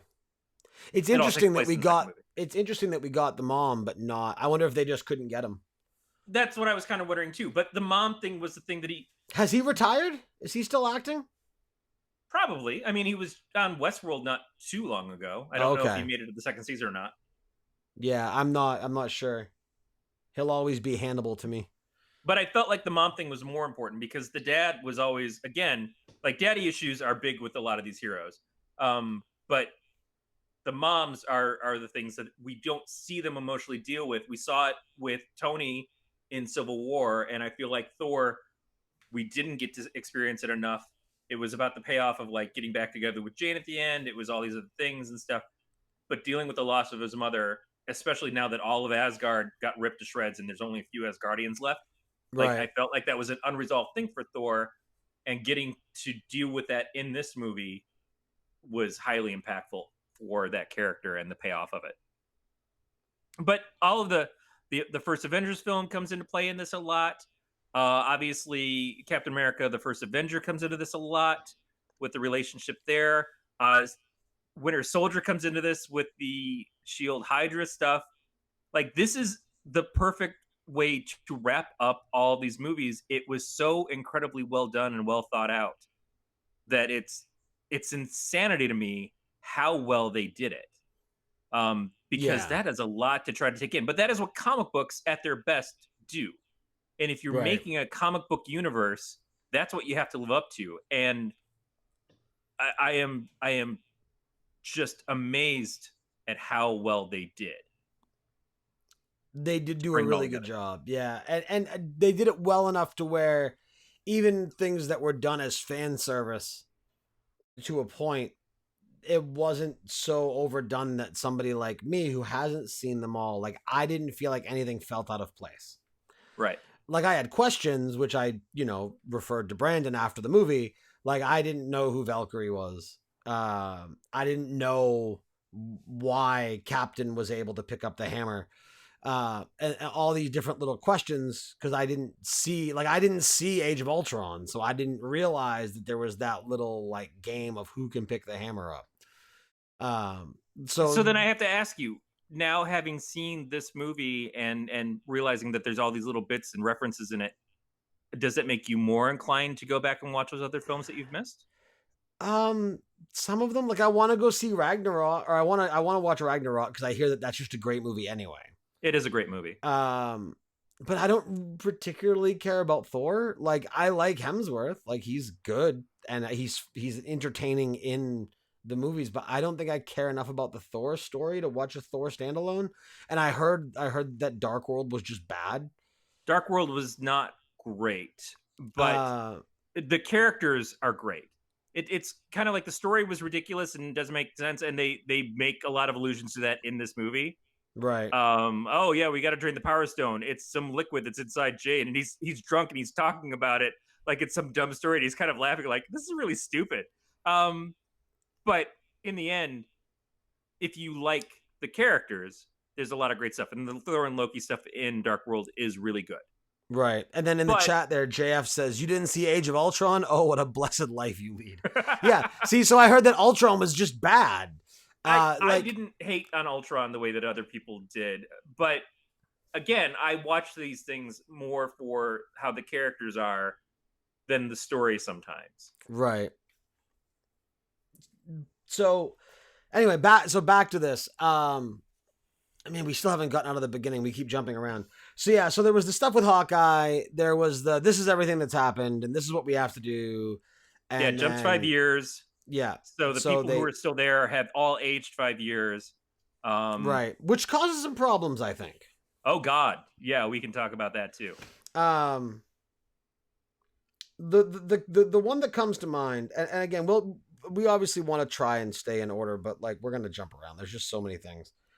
There's so much. And remember, we've only seen this movie once each, so Right, trying to keep it all in track is a little right. difficult. So I have a question because obviously, and this has come up, and I think Beatmaster mentioned it in chat, or maybe Brandon mentioned it on the YouTube chat earlier. Um, we've jumped ahead 5 years, right? Which they do well for the most part with things. Except for when Peter comes back and everyone's still in high school? Well, not necessarily everyone, but obviously certain people in his life were also ones who disappeared. So here's my question. When the fingers get snapped and everyone comes back, does everyone come back at the point that That they they disappeared. disappeared, and then did Doctor Strange bring them to the future?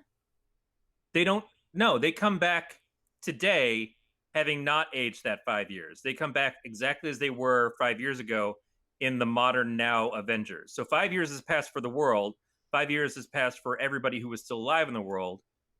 But for them, they're the same as they were when they dusted. Okay, I see. Really quick, Beatmaster, thank you. How did we talk about Fat Thor and not talk about him playing Fortnite? Dude, I loved that scene.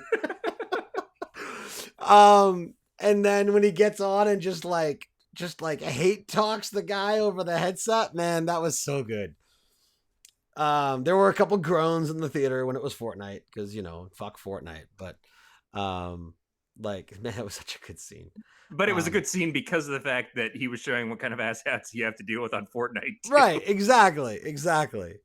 But yeah, so I guess there's that thing where it's like, why is he still in high school, or this, that, or the other thing? Like, he hasn't aged, but like, there's no way everybody in that school disappeared.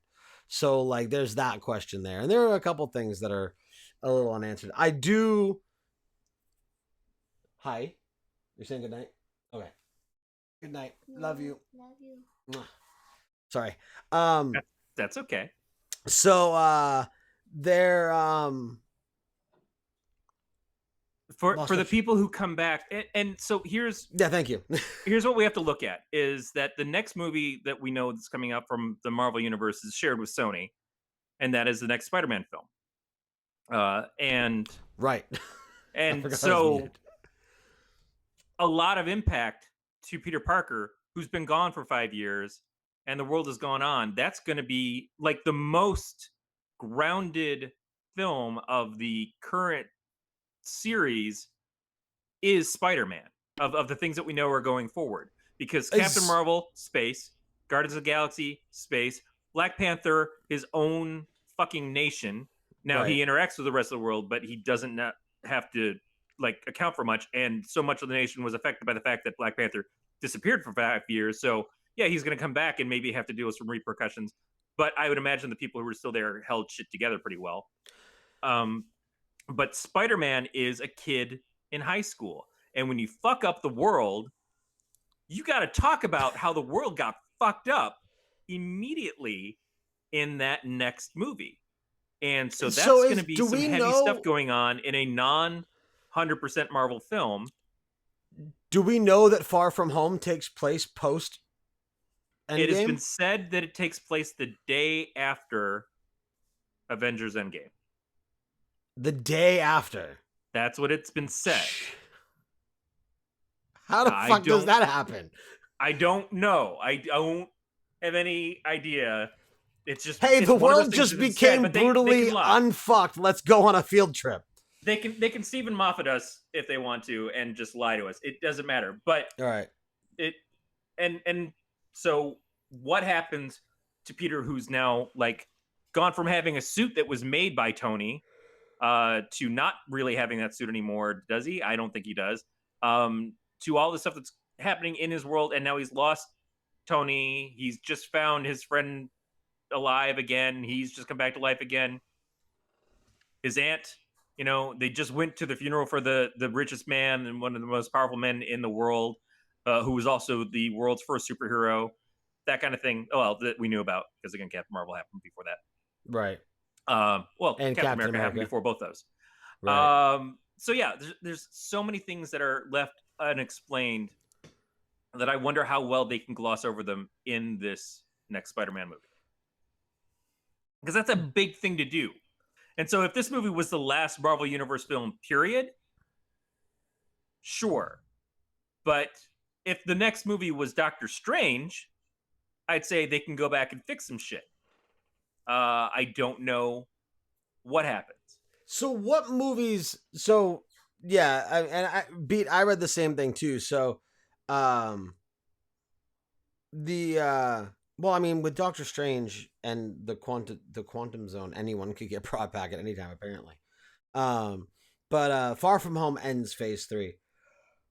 But Right. yeah, like, do we know? Like, we know we're getting Guardians 3, but we We've don't had know it where that. announced that Guardians 3 is coming back. James Gunn is writing and Right, directing right. it. We His thank original script is God. being used. And he's coming back. Yeah. Yeah. So we don't know where in the timeline that's gonna fall. We don't. Um, It could happen while they're cruising around before we get Goth Groot at the end of Guardians 2. There's a lot of things that could happen, but it doesn't make sense to me that it would be that because of where we leave off with the Gamora thing. It seems like we have to have answers to that situation well, itself. that's one of the things that intrigues me the most about Guardians 3 now is because we've got Gamora, but we don't have Gamora. Right. So are we going to get that in 3, or is this going to be pre Endgame, or actually pre Infinity War because she died in Infinity War? Right. Um, And that's the thing is if it was another thing besides Marvel, I would say you can't have something so important happen in another film in the middle of your trilogy and like just not have that disrupt everything. But it is Marvel, and things happen in the other movies all the time. Ant-Man leads directly into Civil War. So if you didn't see Ant-Man, you're kind of fucked if you're just following cat movies. Like, what the well, hell? right, Where'd this guy and come well, from? no different than how, like, I mean, they a lot of them kind of led into this, but that I'd kind of mentioned that I hadn't seen Ant Man and Wasp, and while it's not overly crucial, and I hear that that one also wasn't that great. That movie ends with him going into that zone, and then the second he goes into that zone, everyone vanishes, Right. and him having the ability to go into the quantum zone, quantum or quantic, quantum. Quantum. Okay, him having the ability to go into the quantum zone is what saves this movie. Yeah. So having that tech and being able to do that and having the PIM serum is what is the climax of this movie, and And what the saves movie everything. is the movie is pitched essentially the whole middle half is a heist movie, which is directly based off of what the Ant-Man films have been. So it's that's another thing that I thought was amazing about this film is that it captures the spirit of the characters that are utilized in it. Since Ant-Man wasn't in Infinity War, we didn't have that aspect. But when we saw the Guardians of the Galaxy showed up in Infinity War, we get a song that sounds straight off of a Guardians of the Galaxy mixtape. Right. We see their introduction. They're introduced and they're utilized in the way that is right for them. In this movie, the three producers that are listed in the credits together are Stan Lee, James Gunn, and John Favreau. Like they're all listed in this one row together. So this still had James Gunn's hand on it, even though the Guardians in this are very minorly used, except for Rocket. Right. But And he was that's really what good they've in done this. is they've kept the touches of who these characters are well to do. When we get Thor brought back in this, we get Thor with characters from Ragnarok, and the feel and the writing of how they utilize Thor is not like Thor 1 and Thor 2, it's like Thor Ragnarok. Right. The comedy aspects, the whole despair thing, like what they do with him feels straight out of what Taika Waititi had done with the character, and of course he gets to show up and play his character in this too. Right. I think that's pretty incredible. When they utilized Black Panther in an Infinity War, it felt like it was accurate to what was Black Panther before that. Although the Roosters had written him the first in Civil War, I I think that those touches kind of like make it again show the broadness of what the Marvel universe has been doing, but everything feels really accurate and authentic. It feels like they are running on all cylinders. Like everything is just hitting. Again, even if you have a movie that might have been subpar compared to the other ones, it's still not a bad movie. The Right. problem is now every Marvel movie that comes out, or really every comic book movie that comes out, which I think is the problem that DC is facing, is every single one of them gets compared to what Marvel's doing. So you can't make any comic book movie now without it being compared to like the best ones that Marvel's done, and even another Marvel movie. And it leaves a lot, or it leaves a high bar to reach. And even if that Right. bar isn't reached, that doesn't mean it's bad.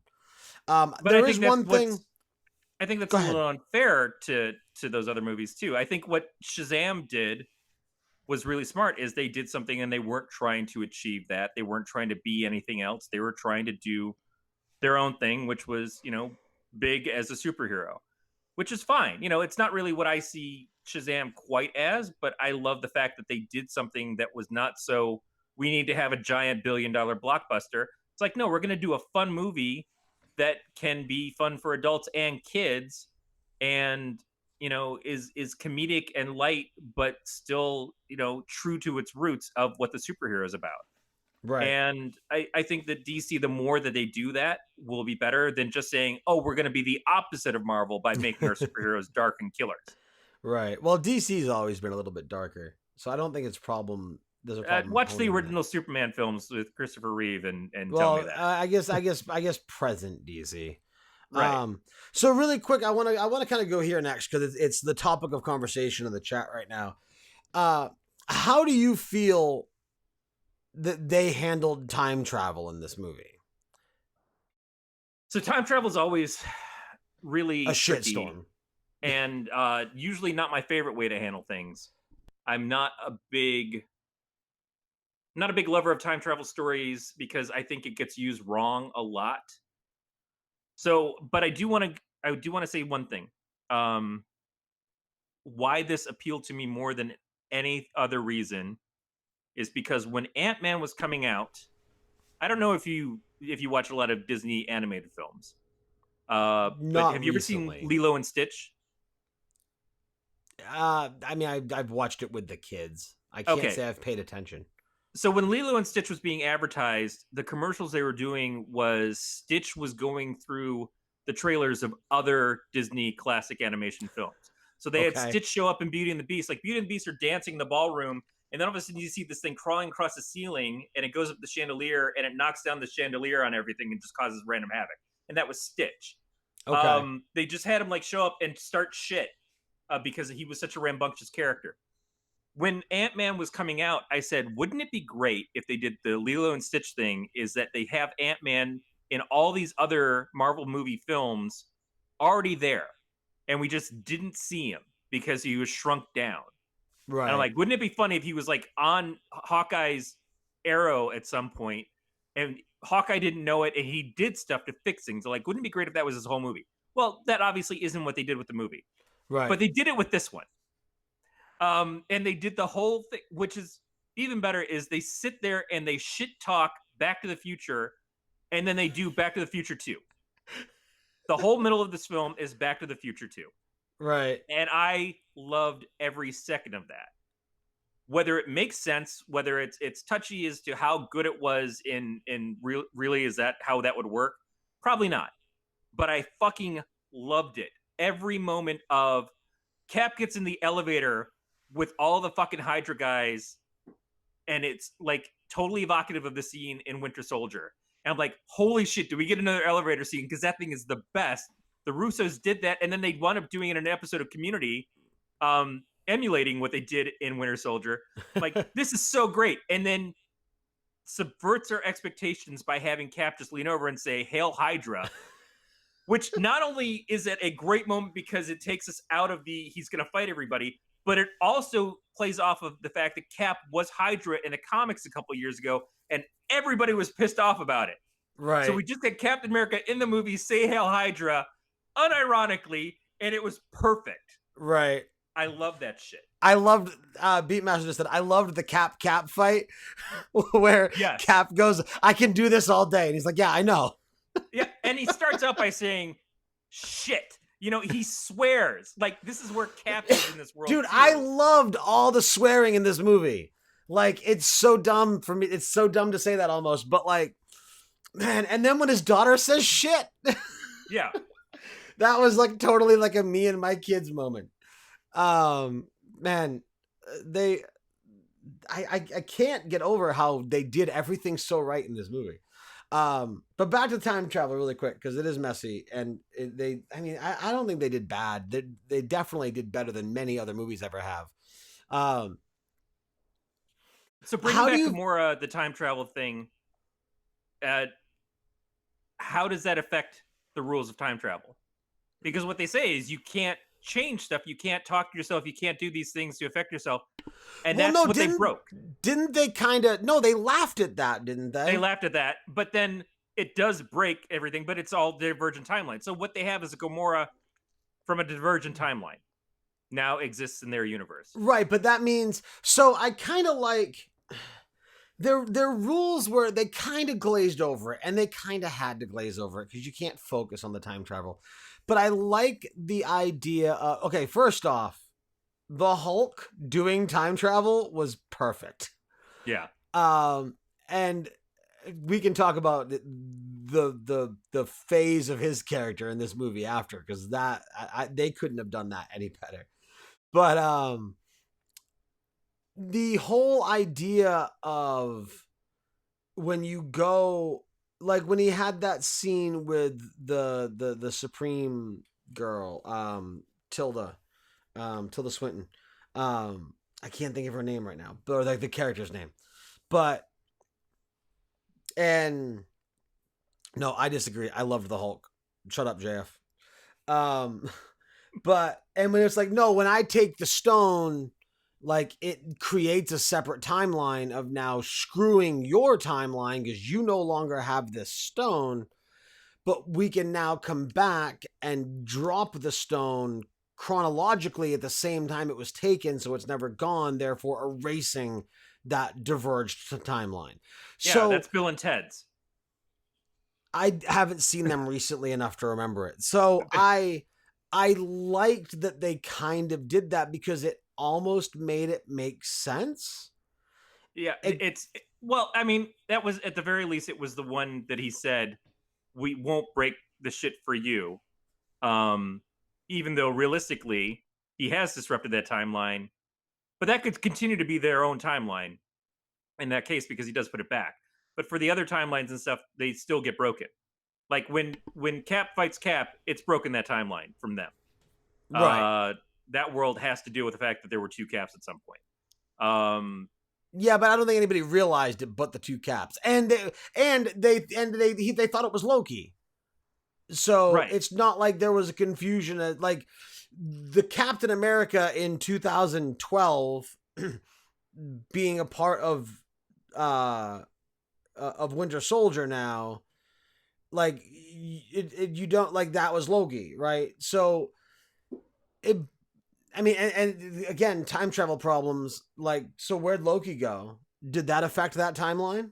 That's a question too. So there's a couple of things that wind up in play when we're done with this that are open ended enough that it can give us some some things to quiz ourselves about as to what can happen next.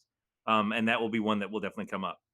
Um, Makes sense. Thanos, Thanos seeing what was essentially his future disrupts all of that. So the Thanos that they kill is a second Thanos because it's the Thanos from the past, Right. but the Thanos that They they already killed. killed past that happened too. Right. They killed Um, two Thanos. Thanoses. Is Thanos like deer? Thanai. Thani. Um. They killed two in this movie essentially Mm-hmm. after not being able to kill one in the previous movie. um. Well, the one in the previous movie had the stones, had most of the stones, so was more powerful than he Right. was Right. anytime in this. So now, if we were to go with their time travel rules and their timeline rules, so the timeline that they went to when they went to get the stones from Guardians. Pratt and Company, yeah, Guardians. So that timeline no longer has a Thanos. So That one would have lost its Thanos and all of the people who work for Thanos. so And they so that technically, timeline now is without turmoil. yeah, So that so not only did we kill two Thanoses, but we saved two timelines. but that timeline also doesn't have a Guardians of the Galaxy because there's no reason for them to get together. Okay, that's fair. Right. I mean, Ronan might have won, might have done what he wanted to do without the Power Stone, but still gone and had some sort of Wait, revenge on the Kree. you just said that. Let me back up really quick. What did you say about Clint becoming Ronin? Clint becomes Ronan. Yeah, sorry, not Ronan might have won. What is the character that Clint becomes over a period of time in Avengers is a when Brian Bendis took over the Avengers books, he had a character named Ronan, and Ronan was like this ninja character that used swords and stuff, and we didn't Oh, know who that the was character who we was. saw him be when Right. Natasha went and kind of. Okay, I was confused because I was like, wait a second, Ronin is Ronin. So there's Different multiple different spelling Ronan. Ronan like the samurai type martial arts character as opposed to Okay, Ronan the overseer Kree okay, guy. okay. All right, I was unaware of that character. Yep. Okay, that just that clicked for a second when we said his name again. I was like, wait a second. Um, yeah, so I mean, I don't know. I don't think it was done badly. I mean, again, with time travel, because I mean, we're both in agreement that in reality, time travel is impossible, right? Like, are we settled on that? It's a very difficult thing to write and to be taken seriously as a science Right. because we don't have a lot of context. It's a lot of guesswork. It's a lot of creativity and stuff. I like the fact that they denied every single thing about it and then went ahead and did the stuff anyway. Um, Right. and but that's what made it fun. If you're looking at superhero movies for your science, they should make things sound as plausible as possible while still giving you the ability to just suspend disbelief. It needs to be plausible but still fantastical. Right. Um, so yeah, but I don't think it was bad. I enjoyed it and I thought it was fun. So let's bring that to the Hulk for a second because after I mentioned that I loved how they handled the Hulk, there was some discrepancy in the chat room. Um, I really liked the Hulk. I thought it was a little goofy and a little like a little too uncanny valley at first. But the whole like big and green, but very clearly Mark Ruffalo and not angry, like especially after what transpired between the Hulk and Bruce Banner after Infinity War. Um, I don't know. I thought that how they handled it was great It, and how he kind of came to terms with it. And I love that they were like doing selfies and the whole interaction with like, well, I'm Ant-Man. Don't you want to take a picture with me? Like that whole interaction in the diner I thought was awesome. they went Uh, really heavy on the comedy in this they in needed to. scenes. I don't think that that's a problem. Like I don't know. I'm a sucker for comic relief. Make me laugh. I'm not complaining. I'm just saying that it was surprising. Like that scene in particular felt like it was almost entirely just to make laughs and not deliver much else beyond that. It was like introduce the Hulk, show that he's smart but still Hulk. Right. Um, but then the whole rest of it was just like a diner scene having some jokes. Well, they kind of went the She-Hulk route a little bit, right? Because She-Hulk doesn't have the ability that the Hulk traditionally does, where the Hulk can become Bruce Banner. Like She-Hulk is just green. Like she is Well, She-Hulk. because the fact that she's not enraged to do it, she can turn into She-Hulk or she can turn into Jennifer Walters. I believe that's the name. If she chooses to, but she doesn't see any reason to turn back into Jennifer if she's the same person and the same personality in both things. Why not just stay big and invulnerable and supermodel hot, which is So I isn't think that part the of it. same? So that's the same kind of level we got to with Banner's Hulk in this Right, which movie, they've done in the comics. They played right? around with it back and forth for a number of years. One of the key factors of the Hulk is the fact that he's supposed to get angry and become uncontrollable. But at some point, you tell all the stories that you can with that of just like, well, if you got this giant destructive creature and that's all he does, why would you want him around? And we saw that culminate in Age of Ultron. We've seen that the struggle happen back and forth of him like fighting with it in Thor Ragnarok Right, and the last movie in Infinity War, the like, I really need the Hulk right now, and I can't even rely on him to be the big, dumb, clotting fighting guy when I need him right, to. And so, yeah, it had to lead to that. We couldn't right. struggle with that again in a 5 year later pattern. He had to grow. Right. Yeah, really quick, Jeff. Yeah, no, and I'm sure you're probably aware, but for those that aren't, Yeah, it's because of issues between Universal and Disney that we did not get a standalone Hulk movie other than the Ed Norton one. Which Uh was, yeah, it was Within a this. like Universal's going to make this movie, and we're going to give them our blessing if they play nice with us, which is kind of what they did with Sony. But Right. Universal has been less wanting to do that because the movie wasn't really successful. And what Marvel's found is they can utilize Hulk in other movies to a much better degree. Right. Well, so what JF said, I don't know if you're watching chat on your end, but what JF was saying was that he feels like they took a huge shortcut between the Hulk from the end of from the Hulk from Infinity War to the Hulk now. Like there was a brief, like he briefly ran down why he was there, but they didn't go into depth with it. I don't disagree with him, but I also don't feel like that it was necessary.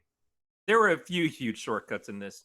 Tony being told, "Oh, we should try time travel," and then figuring it out in about 5 minutes, talking to Friday, felt like, wow, that was really fucking quick.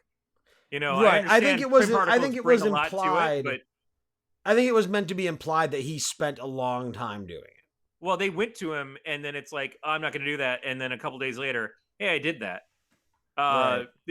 If it had been like at the beginning of the 5 years, that would have been one thing. But for it to have been 5 years later, if he had been struggling with it the whole time, that would have been one thing. But it was just like, we have this idea. That's stupid. That'll never work. And then 2 days later, so it fucking works. Let's go do this. Well, that was the shit scene, and it was great. It, No, I love that scene. it worked. It knocked him on his ass. He said shit. His daughter said shit. Everyone was happy. I really like the scenes with his daughter. Right. That's another thing where, like you were saying, we get to see this other side of Tony, this growth that happened over time and certainly culminated in Iron Man 3. Right. Which I don't think needs validation, but it's nice to see it get that kind of validation, even if Right. it's just in how they utilize the character in the stories. Yeah. Definitely. So And Hulk there's so much. Hulk was really played for laughs. Thor was really played for laughs. Oh my god, yes.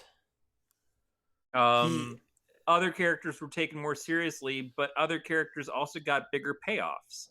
And part of that is because it was the end for those characters, for our time with those characters. how do you feel about them just kind of glossing over Black Widow's death? So that's one of the things that I wanted to talk about with the premise of what happens in the future. So we know that there is talk and promises of a Black Widow movie at some point, and it could absolutely be a prequel. It's that's what I've heard, is that it's supposed to be a prequel. It's going to be her as an assassin.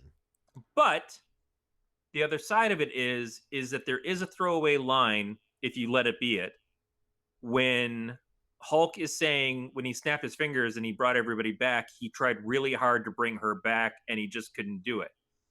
But would he know? Could he be sure? Because she wouldn't even be on planet. She would still be on that world where Clint killed her. Right, but Or didn't kill her, but right. lost her. But no, I don't think she'd be back because the snap of the fingers didn't bring original Gamora back either. True.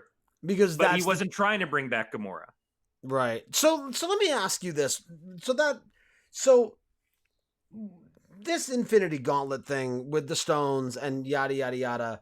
So what is it? Like you wear the glove, you have the stones, you just have a thought and you snap your fingers and it makes that thought happen?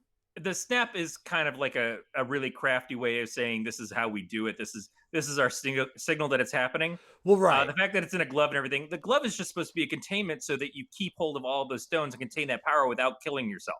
Okay, so okay, regardless. So what is the power of having, what is it, 6 stones? What is the power of having all 6 of this? Like, what is the actual power that it grants you? Like, because Thanos first made half the world disappear, and then new Thanos was like, okay, I fucked up. Obviously that didn't work. So next time I do this, I'm just going to fuck everybody up. And then like Hulk gets the glove and he's like, I'm just going to make Thanos' people disappear. Or no, I'm sorry. Hulk gets the glove and brings everybody back. And then Tony's like, all right, just you're gone. Like, so is it like is it like a cut It's and the paste type tool where you it, can just it kind of it's the power of a god. You've got the power over all of those things. You got the power over time. You got the power of power. You got the power over souls. You got the power over death or whatever. I don't remember all the gems, but it is like it's a culmination of all of these six different things, and having all of that power contained and controlled by you is what the thing. The containment of Thanos of destroying half the universe is because he thought that would bring order. You know, it's a very Hydra way to think. It's like I'm going to control the fate of the universe by destroying half of it. Um, but that is his in his mind the right thing to do. And then he decides afterwards, he's like, "Fuck this universe! You guys right, pissed me off so bad that all I see is that destroying all of it is the only way to have order." right, Which is like total over the top, power hungry. Like I just hate everything. Huge sociopathy, which kind of defeats what they did with this character in the last film of making him be a horrible, horrible guy, but in some ways you still relate to what he's saying or doing. You know, the relatable villain is very compelling. The unrelatable villain is the person who's just like, I don't give a shit. I want it all gone. That's a chaos thing. And but I can understand what they push the character to. right. He's just like, I'm done with all of you fucks. Like, yeah, Why am I you're all trying? You know, I see that winning doesn't win, so screw you guys for giving you half. I'm taking all right, the toys away and throwing them in the fire instead of just taking them home to play with later. right. So, one oversight that I didn't like, and I'm gonna forget her name. Who's the other sister? The one that's like a cyborg? Oh, Not Nebula. good. Yeah, thank you. Um, so they have this whole extensive plan, right? And they didn't give you a lot of screen time for the plan. But because the fate of the universe rests on it, like you just kind of assume that they spent a decent amount of time like plotting out this plan and splitting everybody into what groups who's going where because they know the planet and stuff. With super genius Bruce Banner and other in company, shouldn't he have known that Nebula was kind of on this neural network and that perhaps sending her within range of old Nebula could possibly be a problem? If Like, anybody would how? have known that, it would be Tony. And I would expect Tony to have more information on that if he had actually slept with her. So if it had been a younger Tony, he probably would have gotten the inside info, so to speak. Right. But you're right. It's one of those things of sending Nebula back. Maybe she should have known. I'm sure if Gamora had been there, she Like, would have said, "Hey, we let's got to be disable careful her with this shit." Wi-Fi before we send her to this other Wi-Fi network. Yeah. But it was short sightedness, and I don't think Nebula knows everything that her father had done to her. Like how much, like he tortured her all the time, and he put pieces in her, kept stripping them apart and putting her back together again. But I don't think we get a sense of she's sure how much she's been used. She's just starting to realize it after Galaxy 2 that like that guy really fucked me over for a long time. Abusive relationship with your dad. Bad Right. news. But yeah, it is the moment of like, God, how powerful and how knowledgeable is Thanos and everything. But this is also Thanos at a pretty powerful moment in the sense of all the things that he has still working with him. By the end of the Infinity War, Thanos is all powerful because of the gems, because of the gauntlet, but not because of all of the people and everybody else who are also on his side. Right. But yeah, it's a hiccup. It's Biff finding the almanac in the back of the DeLorean. Yeah. Fair. It was there. It was a plot point. It needed to It be there to progress the story. it absolutely needed to be done to progress the story and to give us a Gamora back. It's not the worst way to finish that off. By the way, the Gamora thing, um, yeah, some people might remember I wrote comic strips for a while. In Balyar, Levi had written himself in a hole by killing off Balyar in the strip, and he asked me how I would bring him back, and I did essentially what they did with Gamora in this. So, Russo brothers I'm not saying you owe me money for it, but if you need somebody to help you plot, if you're just going to Right. steal shit from my comic work, just give me credit or something. Right. So you can have many nitpicks. Yeah, no, and that's I think a credit to the movie. Beatmaster says, you can have many nitpicks, but they didn't really impact the enjoyment of the movie. And I think that is a big credit to the movie. Is there's a flaw here and there. It's not a perfect movie, but the level of enjoyment in the movie was so high that it forgives those little things here and there. Yeah. And it also, I mean, this isn't the end. It's the end for this, but it's not the end. So there are things that might be able to be explained, like the Gamora thing and what's going to go on in Guardians 3. Spider-Man and the high school and different little things here and there. I am excited to, and Brandon said again, well, he said it yeah, he said 5 minutes, so we'll see if he ends up joining us. But I am excited to see what is going to come next. Despite negative internet opinion, which it's not even worth addressing, Captain Marvel, the movie, seems to have been loved by everyone that saw it. I thought it was great.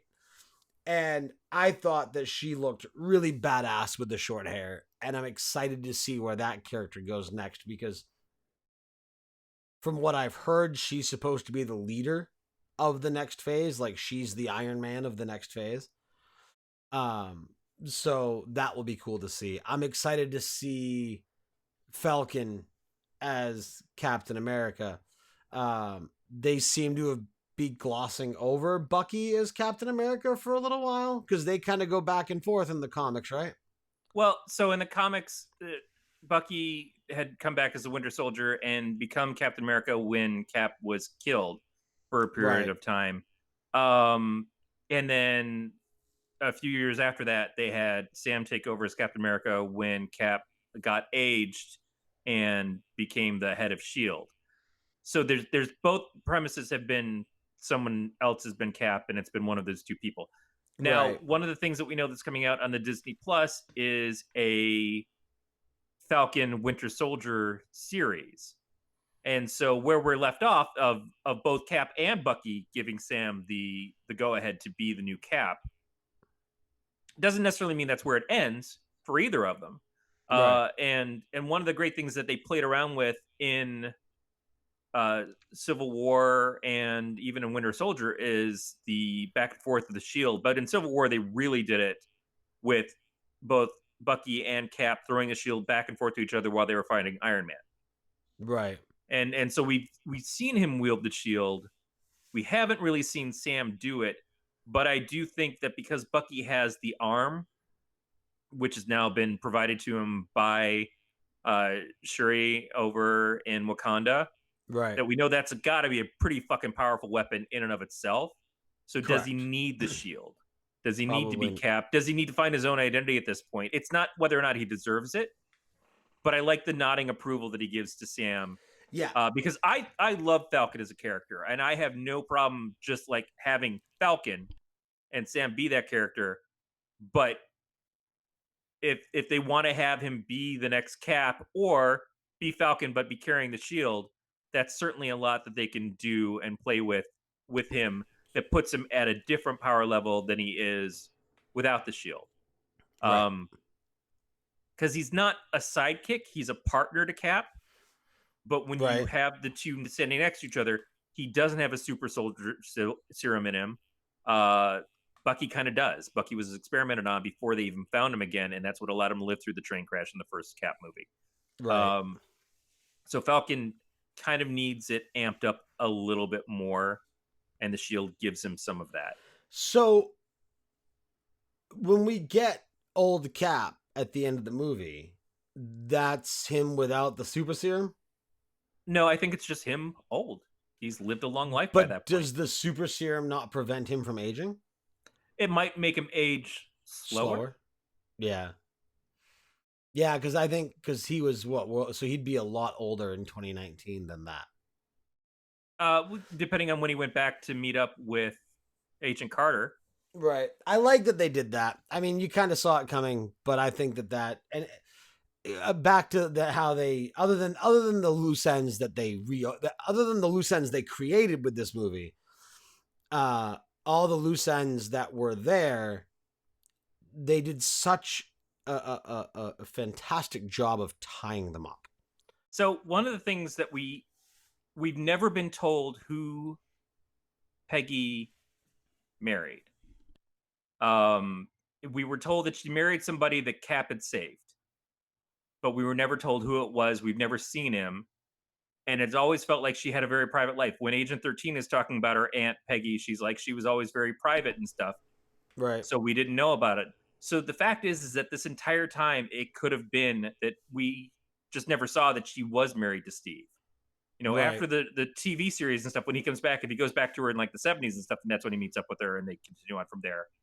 Um, we might just have never seen that that was the case. So that might not even be a retcon. That might have always been planned. Is that they said, yeah, she was married to someone that was in Steve's platoon, which is how she puts it, and that he Right. saved in the war, and that's it. And that's So pretty cool to think about. Also, I don't know if you ever watched the Agent Carter TV series. I haven't, no. Okay, so when Tony sees his dad and he walks him out to his car at the end, and the dad goes and talks to his driver, and his driver is Jarvis. That is the Jarvis from the Agent Carter TV series, which was a huge validation to that show that deserved a lot more attention and love than I think it got. And that Okay. was really cool to me as a fan of it. Now, was that not who's Jarvis? Jarvis is Two Dick, right? No, not Tudyk. Not No, Two Dick was Ultron. no, that was James Spader. Tudyk has not No, been in the Marvel movies. He was in I thought he Agents of Shield as a was. villain. Paul Bettany Why am is I? Vision. Paul Bettany did the voice of Jarvis over the That's years, and then right. became the Why? Vision in Why Age of is Ultron. he in my head of somebody? Oh, he was the droid in And Rogue yeah, One. correct. I'm like, I know. I've seen something the last few years that had him in it. And I'm Um, 100% on board for Tudyk playing anything in pretty much anything. But yeah. get him and filling together to do Booster Gold and Blue Beetle, please, dear God. Beatmaster says Marvel now has no reason not to give us Agent Carter back. That would be Right. interesting. I wonder if they did bring it back, and now that it's been revealed, I wonder if Evans would come back not as Cap but as Steve, and just be Steve Rogers. I it's really hard to think of Chris Evans not playing Captain America anymore. Like as devastated as I was with Tony and Robert Downey Jr. everything, Cap has been my guy, and Evans has been to me the perfect guy to play him in a way Oh, that he I was didn't know going in, but I'm just like right. every moment that I've seen him up on the screen as Cap has just filled me with joy. Think Um, about how many careers this movie has either made or saved. or saved. Like if you, I mean, not just this movie or just the MCU in general. Like look at Chris Evans, who was what, the Human Torch, and Human Torch what did he do was in the prior? losers, was in a lot of stuff that wasn't necessarily Huge. either well received or super popular. It's interesting because similar to what these movies did for the characters, they also did for the actors. Because prior to the Iron Man movie and the Cap movie, and then ultimately the Avengers movie and everything else, these characters were B level characters. They weren't the X-Men, they weren't Spider-Man, they weren't A-listers. Right. Which is They funny were because a big A is what appears on all Avengers stuff. right. But they were B level or lower. I mean, fucking Ant-Man. Even Paul Rudd made fun of Ant-Man. I don't know if you've seen the Netflix special, or the Netflix, it's like a 3-episode special with Dave Attell and the other, it's called Bumping Mics. I have not, but I would watch it because I love Dave Attell. Yeah, it's Dave Attell and another comedian who's also really good. Um, but on one of the episodes, I just said his fucking name, Paul Rudd. All right. Um, he's in the crowd and they bring him up on stage and he's like, "You're an Avenger. That's so cool." He goes, "Yeah, but I'm fucking Ant-Man." Like nobody cares. So like even he made fun of it. So but it took all these B-level or lower characters and made them A-lister characters. And it did the same thing with so many of the actors. Like Robert Downey Jr., Chris Hemsworth, Chris Evans, even Scarlett Johansson and Paul Rudd, like they were sidekicks. They were side characters. They weren't A-list actors, and now they are some of the highest paid actors and actresses in Hollywood. And what they've done behind the scenes, when you see some of these actors, Chris Evans, Chris Pratt, when they're going to hospitals and stuff, and they're visiting kids and they're doing all these things for charity and stuff. When you see how heroic they are in their real lives because of who they've gotten to portray in the films, and they were like that anyways, but this just gave them so many opportunities. Right. Oh, and like Uh, Robert Downey Jr., who gave that kid like the Iron Man prosthetic. Yep. Yeah, I mean, you can tell the impact it made on their lives, not just because of the success of the films, but because of the adoration that people have for superheroes, and because we believe in these heroes. Right. And it tries over the actors because the actors are great people and they're fun. And it's just fucking fun to watch them when they show up on Fallon and they sing together and they do all these weird things. Oh yeah, like they did like the Brady Bunch or whatever it was. They did the Brady Bunch, and they just recently they did the We Didn't Start the Fire. Yeah. Yeah. And I'm not a Fallon fan, but I love seeing shit like that. Right. Because they're having a great time. It's because it's like this big family thing too. But yeah, Robert Downey Jr. I liked a lot. I was watching his run on Ally McBeal when he relapsed and had to go away for a while, and to see him come back and find success in Iron Man, which was a character I cared nothing about in the comics. I just couldn't give two shits about Iron Man. But it was such a perfect casting, not only because he was a great actor, but because it kind of mirrored his life. Well, yeah, the growth of Tony Stark mirrored the growth of Robert Downey Jr. Right. And that kind of set things off. So it's great that they wisely chose such incredible people that might not have been Hollywood's first choice, but they were like, yeah, but we believe in them. We see something. Right. They were B-list characters that they casted with B-list actors, and they made the most successful film franchise ever. Exactly. And it will not happen again. At least not for a while. Well, I mean, Star Wars kind of is doing that too. Who knew who Daisy Ridley or John Boyega were before? Well, they always kind of did that. I mean, who was Mark Hamill before Episode 4? Yeah, but Episode 4 was kind of a crapshoot anyways. No one expected that film to be what it was. Well, I don't think anyone expected Iron Man to be what it was. Right. I mean, I think that's what I'm saying is that, but when you see the people who show up, like when you get cast in a Marvel movie now, you're in something big. Right. Anything since Avengers, probably you're like, yeah, I'll do it. When you get Anthony Hopkins signing on to be in Kenneth Branagh directing Thor, that's a huge deal. Right. It may not have been the runaway success, but it still was part of something that was so huge that you can't just kind of like tune it out and say, well, it's so far beneath Anthony Hopkins to play Odin. No, it's not. It's kind of great. Robert Redford showed up not only in Winter Soldier, but then showed up for a cameo in this. Yeah. Fucking Robert Redford. Holy shit. I think to say that, I mean, I don't know. I don't think you can say a role is beneath an actor. Like if they like the character and they have fun doing it, and to them, whatever they get paid to do, it is worth it to them. I mean, what I'm wondering is all the big names so when when we were seeing how much money this movie was bringing in, like Brandon and I were both wondering, like we were looking at the cameos and everything else, like what was the budget for this movie, right? And with all of the names in this movie, for this movie to come in at around 400 million blew me away. Yeah. I mean, just Robert Downey Jr. and Chris Evans and Chris Hemsworth. Deal's already made. And then the special effects. Like that right there, you would think is over 400 million. But deal's already made, and some of them are getting paid on the back end too. Well, right. But I'm wondering if so many of these people that made the small cameos maybe took a pay cut to what they would normally ask for, and we're just like, yeah, of course I want to be a part of this.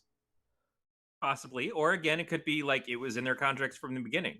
Right. Oh, hey, you're gonna play Valkyrie in Thor Ragnarok. Okay, we'd also like you to be in these Avengers movies, so we're gonna up your paycheck for this thing. So we're gonna give you a 3-picture deal as opposed to a 1-picture deal, and you make more for it. But we're not gonna renegotiate after Thor Ragnarok to see how that does, and then say, okay, and also be in Avengers for this much more money at that point. Right. Beatmaster, I don't know if that's 100% accurate. He says no, nobody takes a pay cut in Hollywood. That's nonsense. The same can be said for football or sports in general, but it is a widely known fact that Tom Brady, who could literally ask for any dollar amount and it would be worth it, Tom Brady has taken pay cuts voluntarily as his idea to say, no, pay me less so we can stay under cap, so you can pay them so we can keep the team together. And there are people like Jonah Hill, who famously said he would work for scale to be in a Scorsese movie so he could be in Wolf of Wall Street. Right. I don't know if that's actually what he got for it, but he offered genuinely, I will work for scale. Please put me in your movie. It is important to me to be in this. Right. And there are other people who, like Brad Pitt, will always take lower pay for movies that he believes in. I don't know if it's as much the case anymore, but it used to be like 10, 20 years ago. He would do a much lower paycheck for a film if it was something that he really thought a lot of, and then he would do the Hollywood hyped up blockbuster and make a big It's not like they're hurting for cash. And then he'll do shit like World War Z. Right. Exactly. Right. Yeah, but I would say maybe, like, you're probably not wrong that a majority of them are just greedy, selfish assholes that just want the money. But I refuse to believe that there are no. I mean, look what they do with charity. Like, these people are good people. They're not just good actors or good showmen. Like, they are good people. They have kind hearts. They aren't unwilling to give back. And considering the output that we've seen from, say, Chris Hemsworth in anything not Thor related, do you think he would have landed the lead in the relaunch of Men in Black if it hadn't been for Thor compared to his other work? Yeah, because his side part in Ghostbusters certainly wasn't getting his side part in Ghostbusters, a movie that was pretty well panned and did not get enough success to get a sequel when it should have. Right. I don't know, again, if he was like, you go from that to lead material if it wasn't for the fact of what Avengers and Thor has done for him. Right. And those things happened because Ghostbusters happened because of the stuff he was doing with this. I think that you say, is working in a Marvel movie the breadwinner for me, or is it the thing that leads to me making more and more work after this? And I think that people are going to pay attention to me in this movie. Right. And I think that depends on their age. Like, the lead in Jurassic World, Chris Pratt doesn't get that because of Parks and Rec. He got it because of Guardians.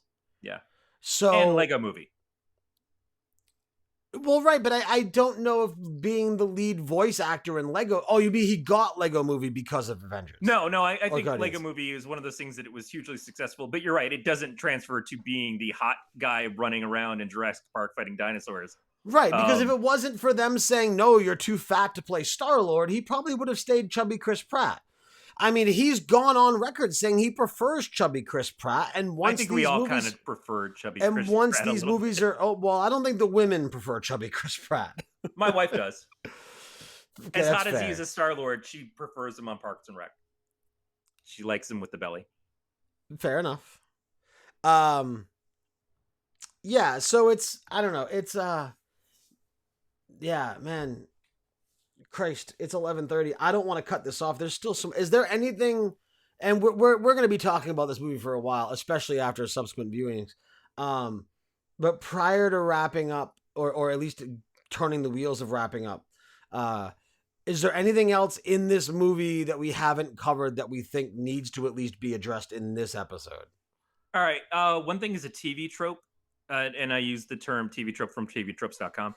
But I see it in movies. I've seen it in superhero movies a lot. I think going back to about Batman Begins is when I started to notice it become a trope in Okay. these kinds of films, which is the say a line at the beginning and repeat the line later on. Have someone say it and it's got a whole new meaning now, or just hearing that back and forth, like okay, yeah, you never gave up on me, did you, Alfred? Alfred, never. You know, it's saying like Rachel, you Right. told me this, and I'm screaming at you in Batman's voice now. Right. One of the things it was used in Winter Soldier effectively, I thought, um, but it worked really well. Was the on your left, and that moment before everybody poured back into existence and showed up to save the smaller team of Avengers that were losing to Thanos and everything, and all the portals started opening up. When you hear Falcon talk through the walkie-talkie to Cap and say, "Hey, Cap," and he realizes that he's back now, and you hear on your left, and then the portal opens and everything's reporting out. That was to me the definitive moment of all of the Marvel movies paying off. That that scene of like, here's everything we have just right on the screen at once. That giant battle, like as big as it was in Infinity War, this was even more gigantic. This is an organized, powerful team of everything we've seen just all at once, fighting the most powerful villain stuff, including creatures and stuff we hadn't seen since the first Avengers movie, all coming back. If they had just suddenly brought back like Ironmonger and all these other fucking side pieces, that would have been kind of like, holy shit, yeah. Little much, but yeah. But that was just like fucking payoff of all of it. And it was that line that to me was like, yeah, okay, it's maybe a little cheesy because this is what they kind of say to each other, but it's also like this is their friendship, this is their partnership. And he Right. just got his friend who's been dead and missing for 5 years back, and it signifies everything they've done as a team. What it's added up to is this is the Avengers, and all of those people gathered together, and him saying Avengers Assemble is like, Yeah, holy that was fucking a big one. shit. Yeah. You know, No, that to a was lesser degree, still a very important degree, is when the I think it was Wanda or somebody was trying to charge forward with the gauntlet, and they're like, she can't. Peter's like, she can't do it on her own, and um, I don't remember the character's name, but the woman who works with Black Panther, who was the only one who didn't disappear, she's like, she's not alone, and then all the other female characters show up and do it, because we know behind the scenes they've been talking to Kevin Feige. They cornered him and said, "Why don't we have an all-female Avengers movie? Can't we do right. that?" That scene was like the payoff for that, like in Right. a preview almost. If that happens, and I hope it does. That would be But that cool. moment was really fucking cool. Right. No, that would be very cool. Um yeah, there were a lot of things in that scene. They're talking about them in the chat. The exchange with Cap and Thor with Mjolnir and Stormbreaker. That was cool. I loved so Cap getting the hammer, that was really cool. And obviously a big scene. The theater kind of erupted. Yeah. But When I then saw it shake, I knew. right. See, and again, I didn't, right? Because I didn't Right. see Ultron, so I didn't know what was going on. And so I didn't read many of the comics. So seeing that happen and seeing Cap grab it, and then that fight scene between that brief fight scene was really good. And then like when they accidentally swap weapons, he goes, no, give me the big one. Right. That was really And good. because the big one doesn't do what Mjolnir does, Right. which is people were like, well, how can Cap channel lightning?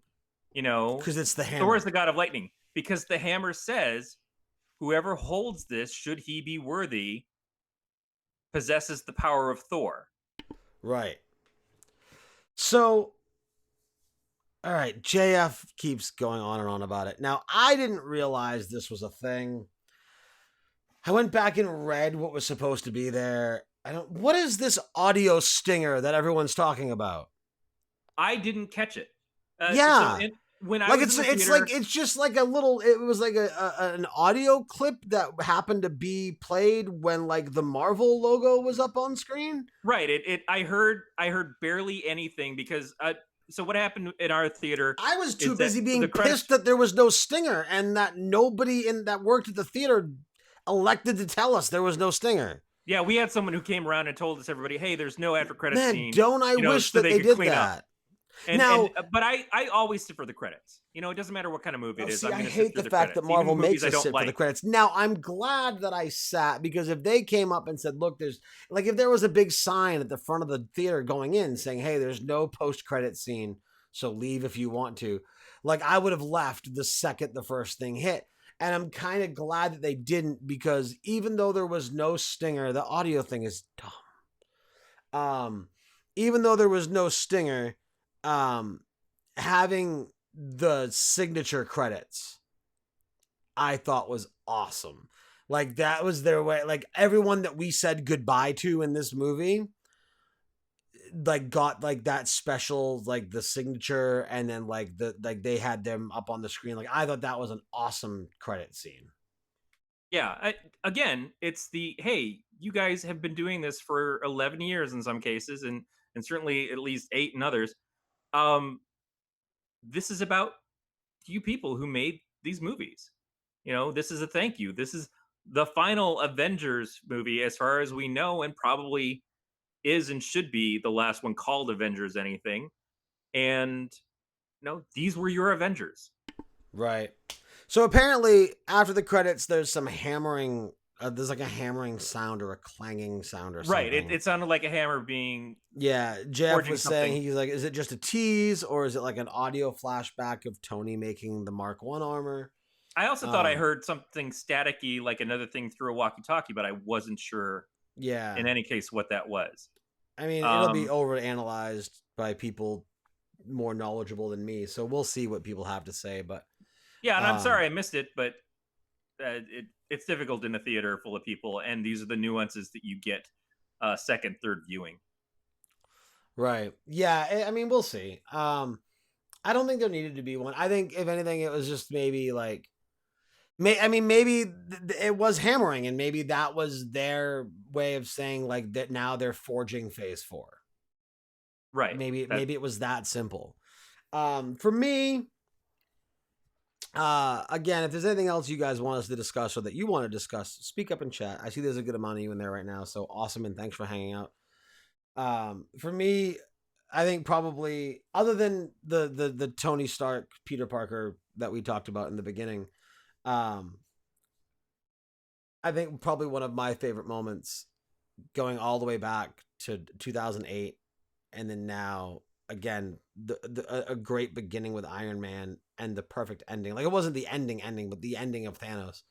Um, when Thanos was like, "I told you, I am inevitable," and then Tony Stark gets the glove, puts it on, he goes, "I'm Iron Man," and snaps his fingers. It was perfect. Like it was like I got goosebumps just even talking about the scene. Like it was perfect. It could not have done any better. it seriously it, trying to take so much and get to this place. It is such skilled hands. It is such an amazing amount of talent. It is a sense of self belief when odds are not in your favor, that you can make something like this happen and pay off as gloriously as it did. And we can say, yeah, Thor 2 wasn't the greatest. Civil War, some people had problems with it. Age of Ultron, people had problems with I it. I fell asleep watching Civil War. Right. But it, from beginning to end, all these movies were at least watchable, Yeah, were completely consistent with each other. They never did anything, I think, that ruined a character. As worried as I was about Civil War, it's like, how am I going to go back to cheering for Tony after this? How am I going to go back to believing that this team belongs together. And they started out in this still kind of like giving us that, because we didn't get that in the last movie. We didn't get it in Infinity War of having Tony and Steve No, they face were up to still each at other. odds with each other. Right. And Tony blaming Steve makes sense because where he left off, that's where things were. And you were supposed to be with me to help fight this and keep this from happening. And you fucking disappeared. And he doesn't Right. know what Steve went through trying to keep it from happening, what they were doing down Earth while he was out in space, seeing everybody there Right. go away. It's such a huge event that really could have been fucked up 10 times over easy, and it wasn't. It never was. And you can say Marvel's films are formulaic. You can say that, they're all the same or whatever. Yeah, but Maybe. having But if they were really all the I don't. same, would they have been as successful as they Well, were? that's what I'm saying. I don't think that's an unfair criticism, but I think that you have to have that formula to have 11 years of movies work. Right. You can't There, introduce a Deadpool in the middle of the Marvel Cinematic Universe because it is such a change from everything else that you can't then fit him into an Avengers movie. I know that right that may there. be something they're going to do or try to do, but at this point in time, I think he'll be. don't. I think he'll be part of Phase 4. Same with the X-Men, and hopefully a good revitalization of Fantastic Four now that they own Fox. Here's hoping John Krasinski comes in as Reed. But who is that? John Krasinski, he's Jim from The Office, who was originally going to play Cap. Oh, really? Yeah, he was up for the role. Interesting. I don't think that would have worked. I mean, it's impossible to see anyone but Evans now. Well, yeah, absolutely. Just like with Iron Man, like they'll never. It's not like Batman, right? Like you can pick apart all the different Batman castings and you have your, like, look at Michael Keaton, right? Like Michael Keaton was a great Bruce Wayne, but not a great Batman. Christian Bale, great Batman, not a great Bruce Wayne. God, a lot of people believe the opposite. Really? Yeah, on both counts. A lot of people think Michael Keaton was a terrible Bruce Wayne and a great Batman, and a lot of people think Val Kilmer was a great Bruce Wayne and a terrible Batman. You mean, or at least an okay Batman? Yeah, no, I guess. Yeah, and like, but same with like Affleck. Like Affleck was a great Bruce Wayne, right? So you can have all these different things. Like they all bring different parts to the role, but I can't see anybody else as Tony Stark. I can't see anybody else as Thor or as Blackwood. And maybe it's because we've seen them as them for so long. That is a big danger with something like this, is like switching Hulks when we've had one or two essentially Hulk movies, but the first movie really doesn't count. Right. Was okay. I don't know if I would have handled these movies the same way if Edward Norton had been Hulk the time. I think Ruffalo really knocked it out of the fucking park. I don't think. I mean, I like Norton as an actor. Yeah. But I don't think he fits with the cast the same way that Ruffalo did. Yeah, well, obviously it would have had to change the story. It would have had to change the feel of the stories. But I think what they did with Ruffalo, he defined the Avengers Hulk, is what I'll say. Yeah. Switching to Cheadle for War Machine, Rhodey wasn't utilized a lot in the first film. No. And so Cheadle got to make that part his own. But switching to any of these other actors, like, that was a question is, well, what happens if they just want to continue making Iron Man movies and they just put someone else in the role? I don't know that I want someone else in that role. At least not in this universe. No, they could always go with the female Iron Man.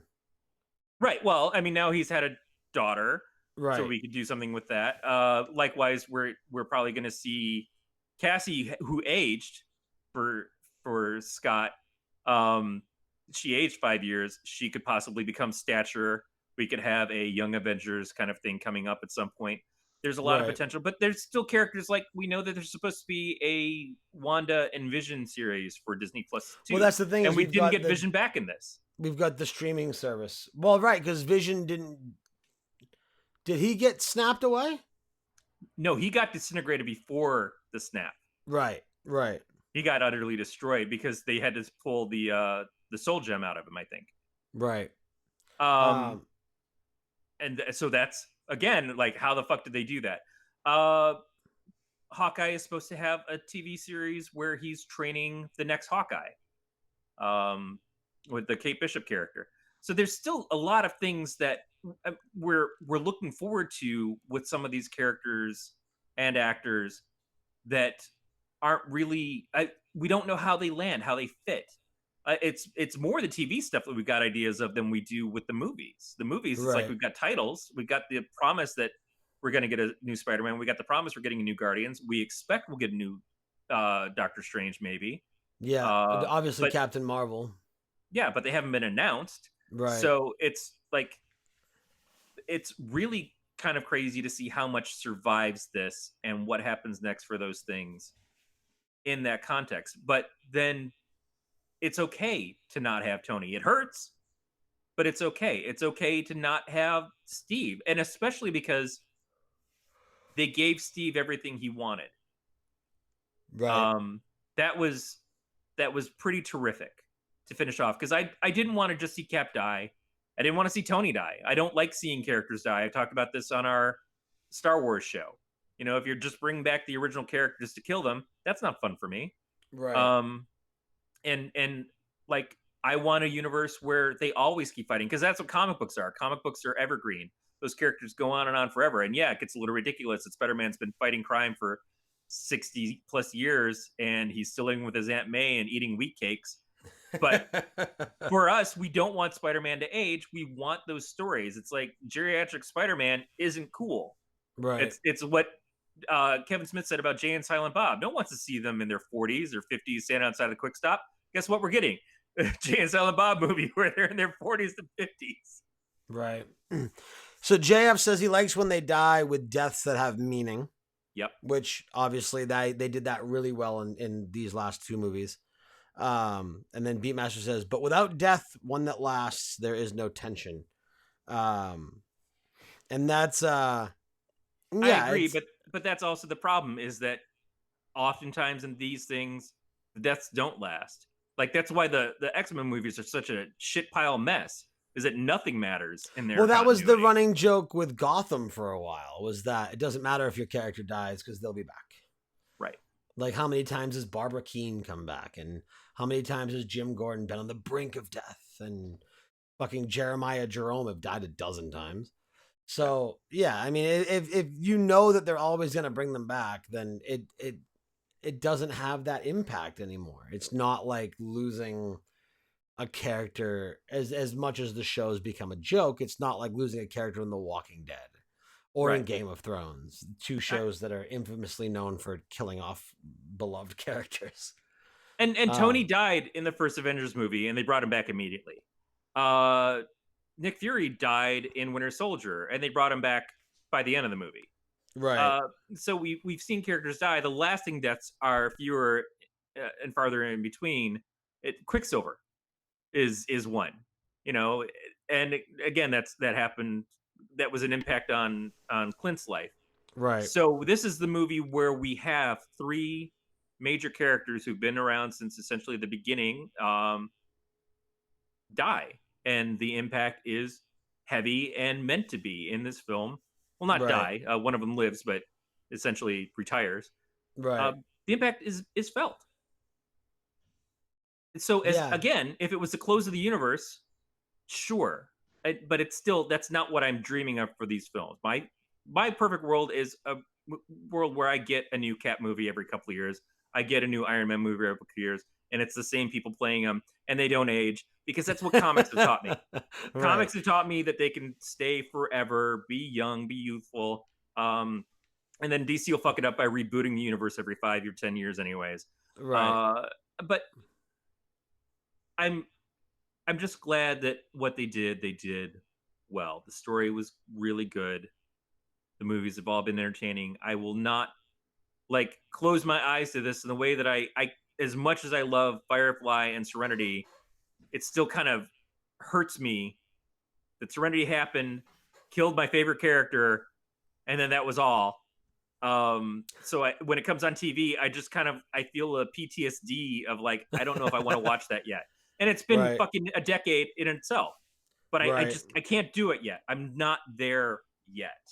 Makes Or sense. I haven't had the movies ruined. Like I don't want to watch the Matrix sequels. I don't want to watch the pirate movie sequels. Um, because they were just so shitty that it leaves a bad taste in my mouth, I don't think and the it almost pirate makes it hard to watch the sequels. first one. What's that? I don't think the pirate sequels were as bad as the Matrix sequels. No, probably not. But And they even weren't then, great. like I within the last couple of years, I've watched the Matrix trilogy. I don't think that 2 and 3 are as bad as people make them out to be. I They're just just think really not I good. just think living up to one was impossible. Right, and that's just it. Is in the Marvel universe, did the last movie, as where we are right now, live up to the first movies?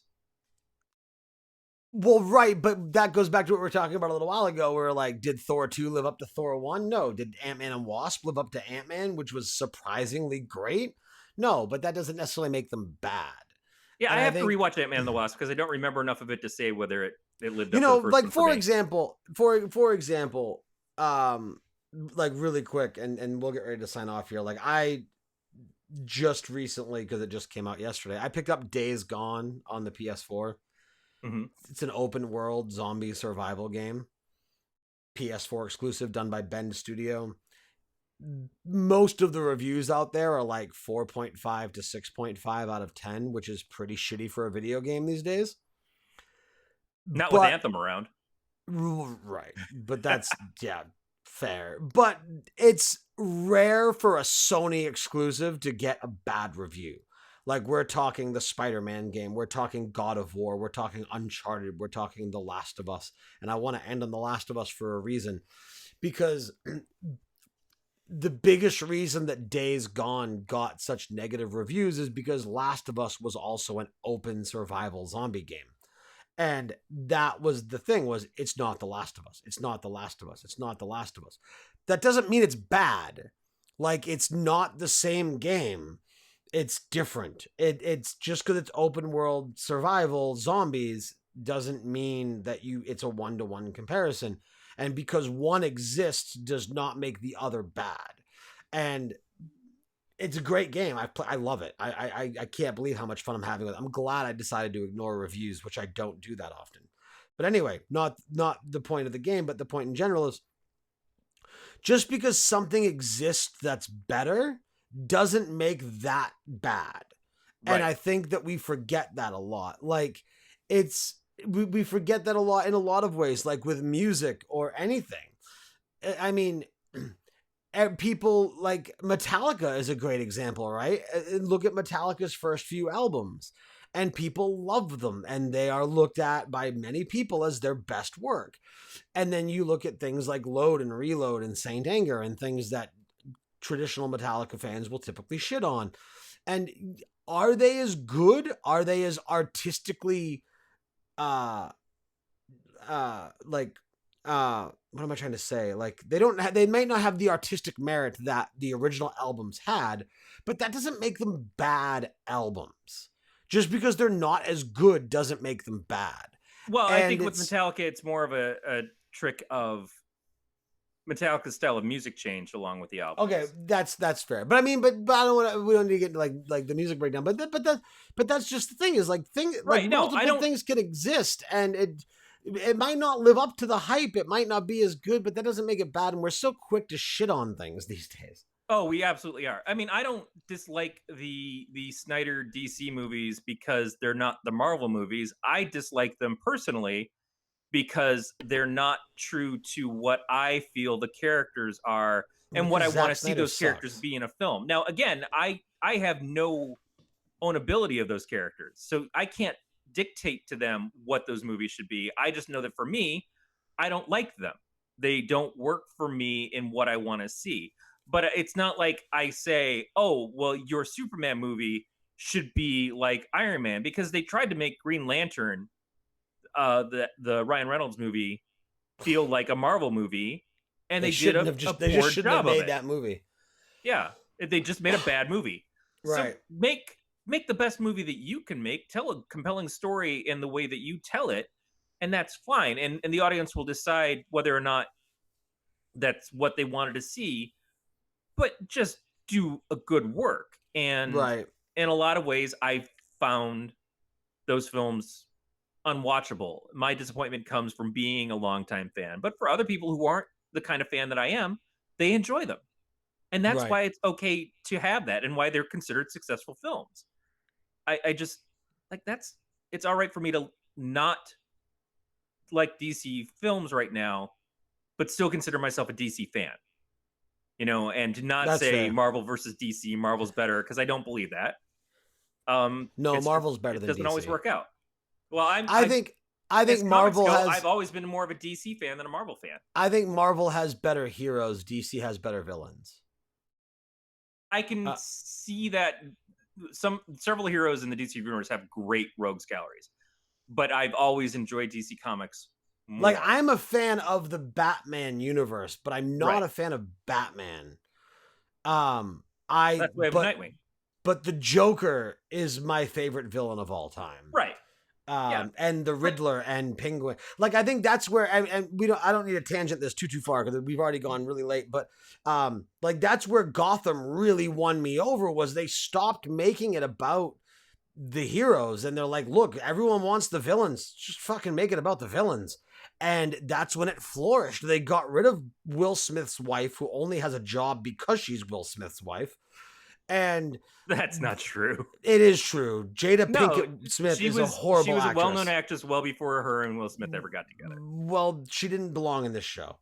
Um, but no, but the villains are what make Gotham, and it's great. And they did that with season 5, and I'm loving it so far. I just met Bane, but he's not Bane yet, and I'm excited for that transition in the last 2/3 of the season.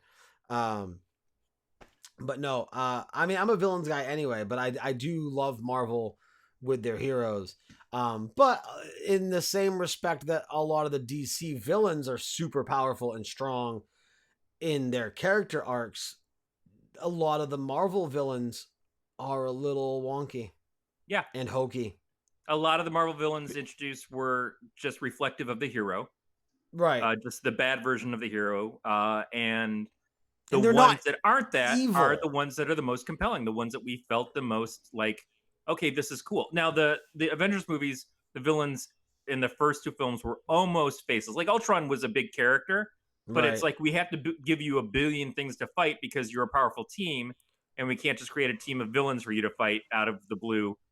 They did do that with Thanos's order or whatever in Infinity War. Right. And they brought him back a little bit, but they're still ill defined in this movie.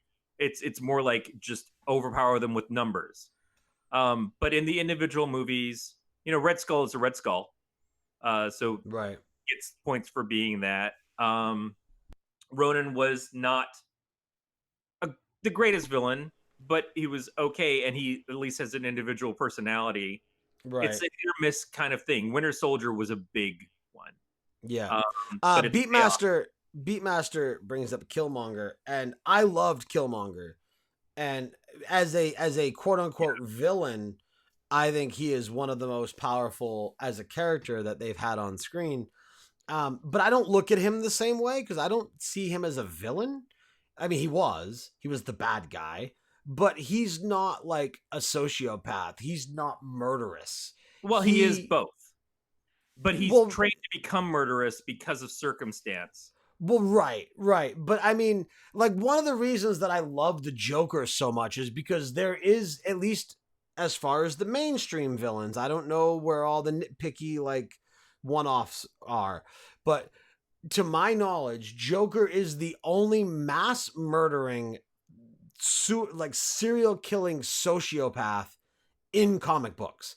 And there is nobody in Marvel that is as brutal as the Joker.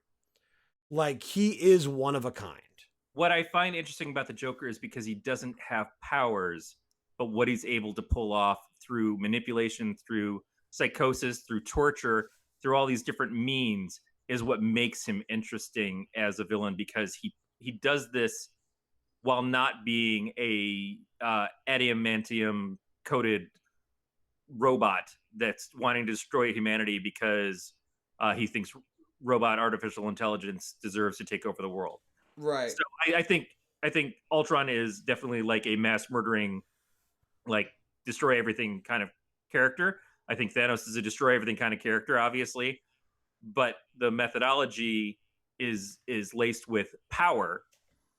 Joker's power is just because he doesn't fucking care, Right. and I can see why that is compelling as a villain. Right. For sure. All right. We'll get ready to wrap up. Anything else as far as Endgame we want to mention? Um, yeah, it's just There's so much. Like there's we missed stuff. We definitely missed stuff. tons. Yeah. I felt like every moment was not necessarily earned but deserved to be there to be on the Right. screen. Even the silliest moments like the diner scene with the selfie and stuff. It's just a great break in between harder to digest scenes that would leave you otherwise feeling just completely bleak. Uh, Right. and that's where Marvel's found success. It's like even in the midst of this is really heavy, this is really hard to deal with. We just saw a guy's whole family dissolve. We still get some fun. We still get some things to level things out to get you from beginning to end because It something was that's a just dark all the time is difficult. it was a complete palette. It wasn't too funny. It wasn't too depressing. It wasn't too sad. It wasn't too happy. It was like they nailed it out of the park. It was almost a perfect mix of everything, and there was just enough flavor of all the different flavors that you would want. You broke up for just a second there, but that's okay as long as it's recording. Yeah, it Um, is. Well, what I was just saying was like like it was the right palette of everything. Like there was just enough of everything to where like everything felt like it was the right portion. It wasn't too sad. It wasn't too happy. It wasn't too and funny. it It felt wasn't true too to the character serious. stories individually too. Yeah. Like when Paul Rudd's on the screen, you expect Ant Man's story to feel a certain way. When with Thor, because of Ragnarok, his and Hulk stuff felt consistent with where we just left off with them um, before the Avengers movie, the last couple. It, everything else just kind of like it treated them with respect to their individual stories, and as a culmination of these stories, in particular these Avengers films, it all just seemed to work. It really was a powerhouse of films for 11 years to do all of this so well. Yeah, it certainly was. And nobody else should be trying this right now. Oh, for a long fucking time. Yeah. Like, Because no I'm one's not gonna. saying nobody else can do it or should do it. And certainly Disney owning as many IPs as they do need to find new challengers, but don't challenge Disney by trying to be Disney.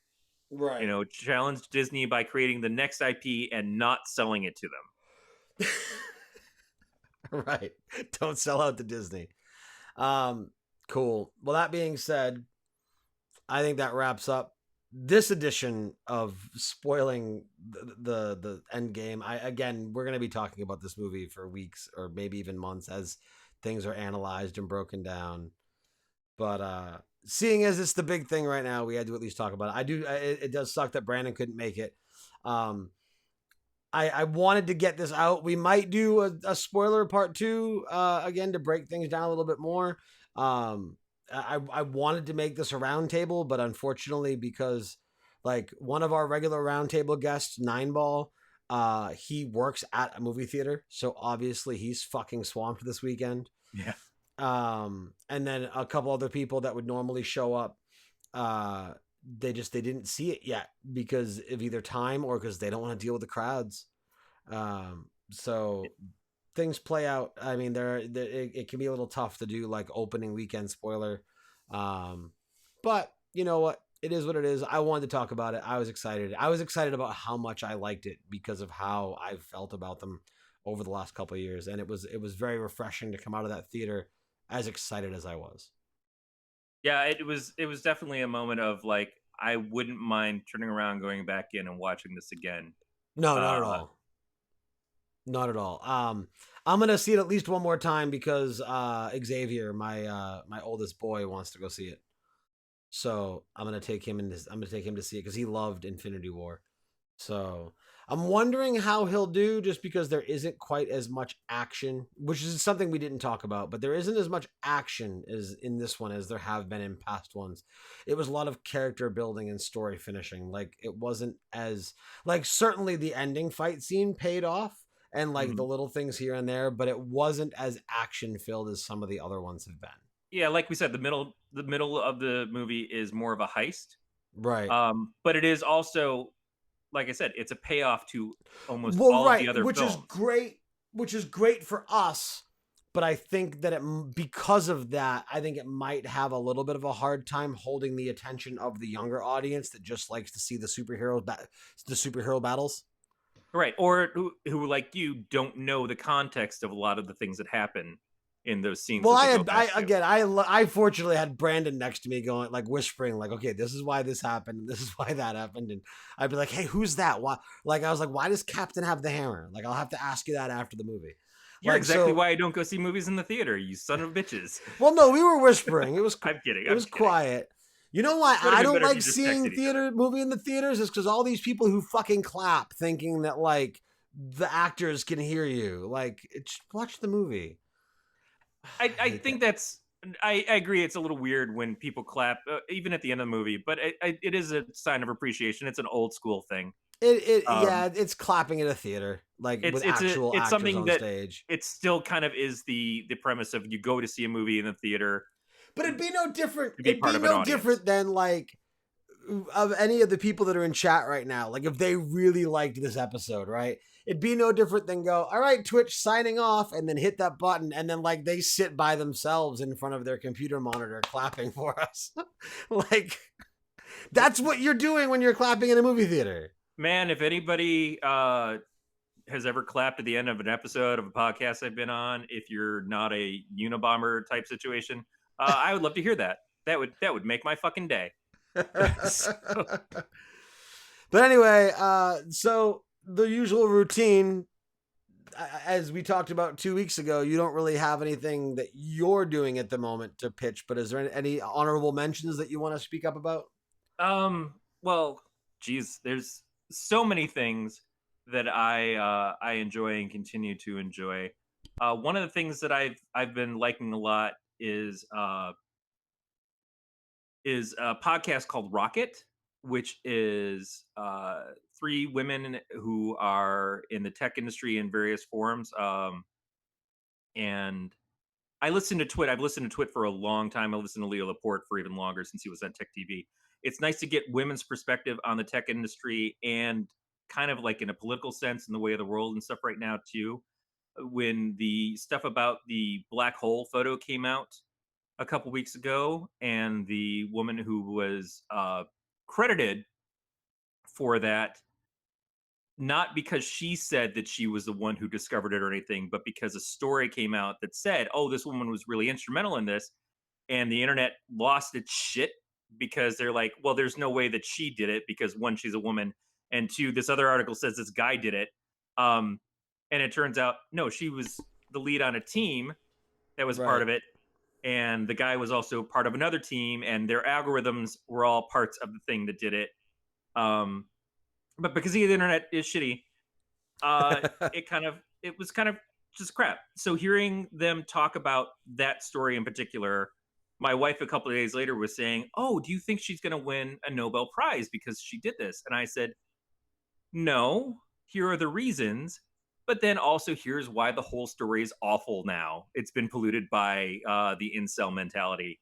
Um, anyways, my point is that Rocket on its own is a great show, but it's stuff like that that kind of keeps me with my mind open and thinking about things that I wouldn't necessarily have to think about as just a random white dude.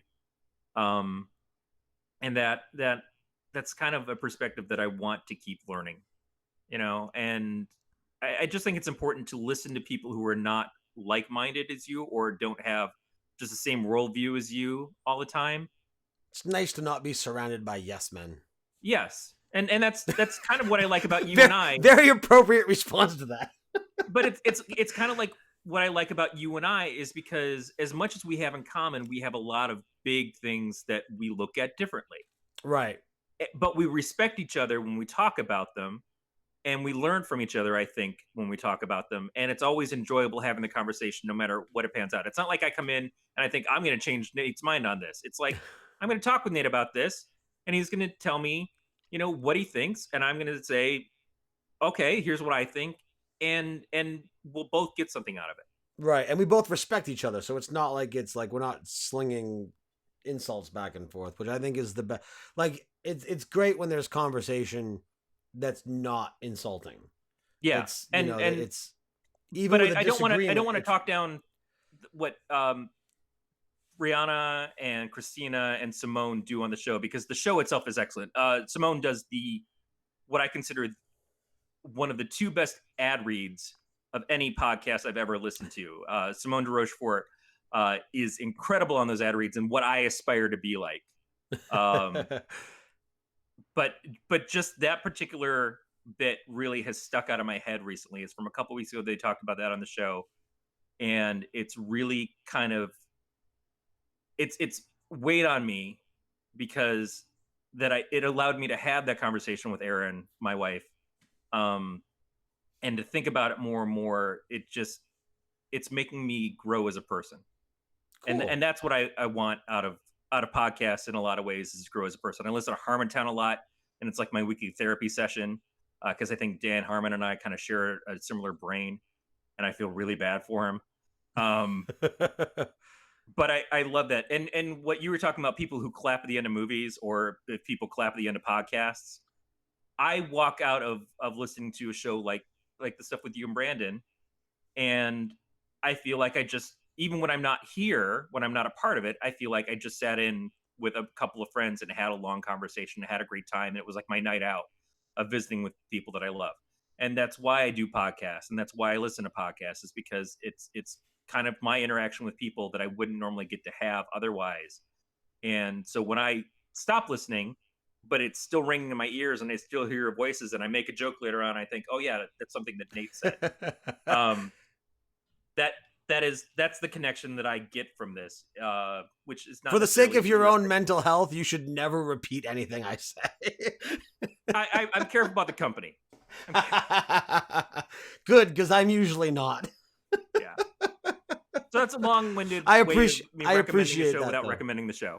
Right. So listen to Rockets. Rockets, plural? Rocket. Rocket. It's called Rocket. Accelerated cool. Geek Conversation. Oh, Beatmaster with the throwback. Ask HR first. So I do want to ask, because I don't think I have them. Do you still have the episodes from? Yep, I have them. I'll send them to you. Okay, because I would like to have that. I'm very proud of those couple episodes that we got. No, I mean we can talk post show, but I do want to get that back off the ground. That's my second priority. To get that would be my therapy that I'm actually involved in. Yeah, no, we need a lot of that comes down to, yeah, we'll figure it out post show. Anyway, yeah, so listen to Rocket, and when Corey gets back to doing what Corey does, make sure you check out Corey. He's always a pleasure to have on the show and a pleasure to have a conversation with. A huge thank you to the chat room tonight. You guys were awesome. I see there's a whole bunch of people in there, and a good portion of you were chatting it up and partaking in the conversation. So it's been kind of a long night. We haven't done a long form show in a while. This is only our third week back, and the first two were pretty uniform. I expected tonight to go long, in general, just because it's a spoiler show, and a movie like this, there's so much to talk about. And even we've been live since 8:30.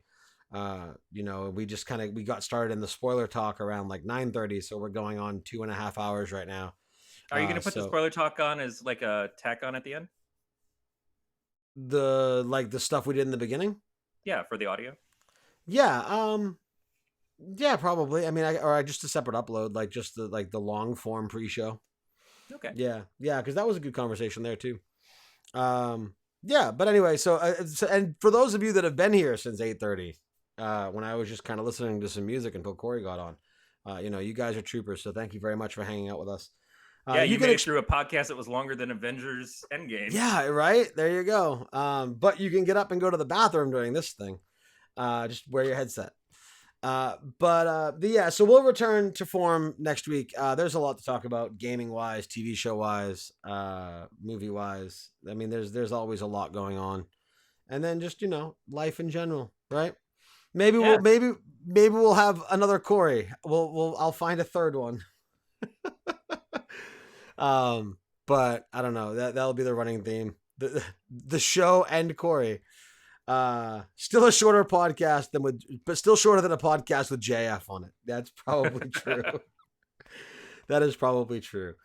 Which reminds me, along with the STFU stuff, I have to get the old Mind of a Geek stuff up somewhere so people can go back and listen for those that haven't heard it before. There were some really great. I'm not tooting my own horn here. There were some really great people that you had on the show, and some fantastic conversations. And I wouldn't mind giving all of those a listen again as well. Well, I will make sure it's a big upload because it's what 3 years of content, and I don't think there was an episode that was less than an hour and a half. Yep. So it's a big upload. So I will take on the task, and it might not happen all at once, but I will put a classic feed up. And I would be remiss if I didn't say that's what she said. Fair enough. So yeah, so you can catch this show live on your streaming platform of choice, Twitch, Mixer, Facebook, YouTube, etc., 9 p.m. Eastern Time, Saturday nights. Or you can subscribe to the podcast feed and listen to us there if you can't make the 9 o'clock showing. I think that's about it. The website, I've been really busy, so the website is still bare bones. It just says, hey, we're back, and there's a link to the RSS feed. But if you have anything to say about Endgame, you can tweet at the show, Mind of a Geek Pod on Twitter. You can tweet at me, which is xCynicX. Corey is Captain Temerity. And look, that's twice in a row I got that right. 2 weeks in a row. Wow. I got that right. Or you can tweet at Brandon. Actually, you know what? Everybody tweet at Brandon at Crimson Flag with a K and 2 G's and give him shit for not being here tonight. Or just say, Brandon, we love you. We love when you're on the show. We look forward to having you come back. And also give him shit for not being here tonight. But for Corey, for the absent Brandon, for myself, and for the rest of Inked Geek Studios, thank you all very much for listening, and we will see you guys next week.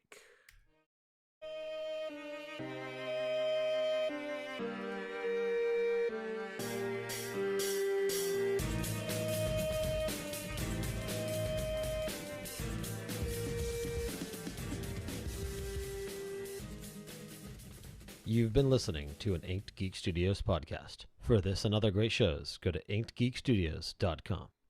I am Brandon. Excellent. I had to play his bumper.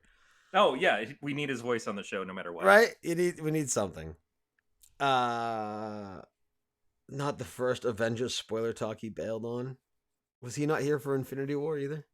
Wait, there was no one for Infinity War because I didn't see Infinity War till it came out on digital. So, No. But I don't know, whatever.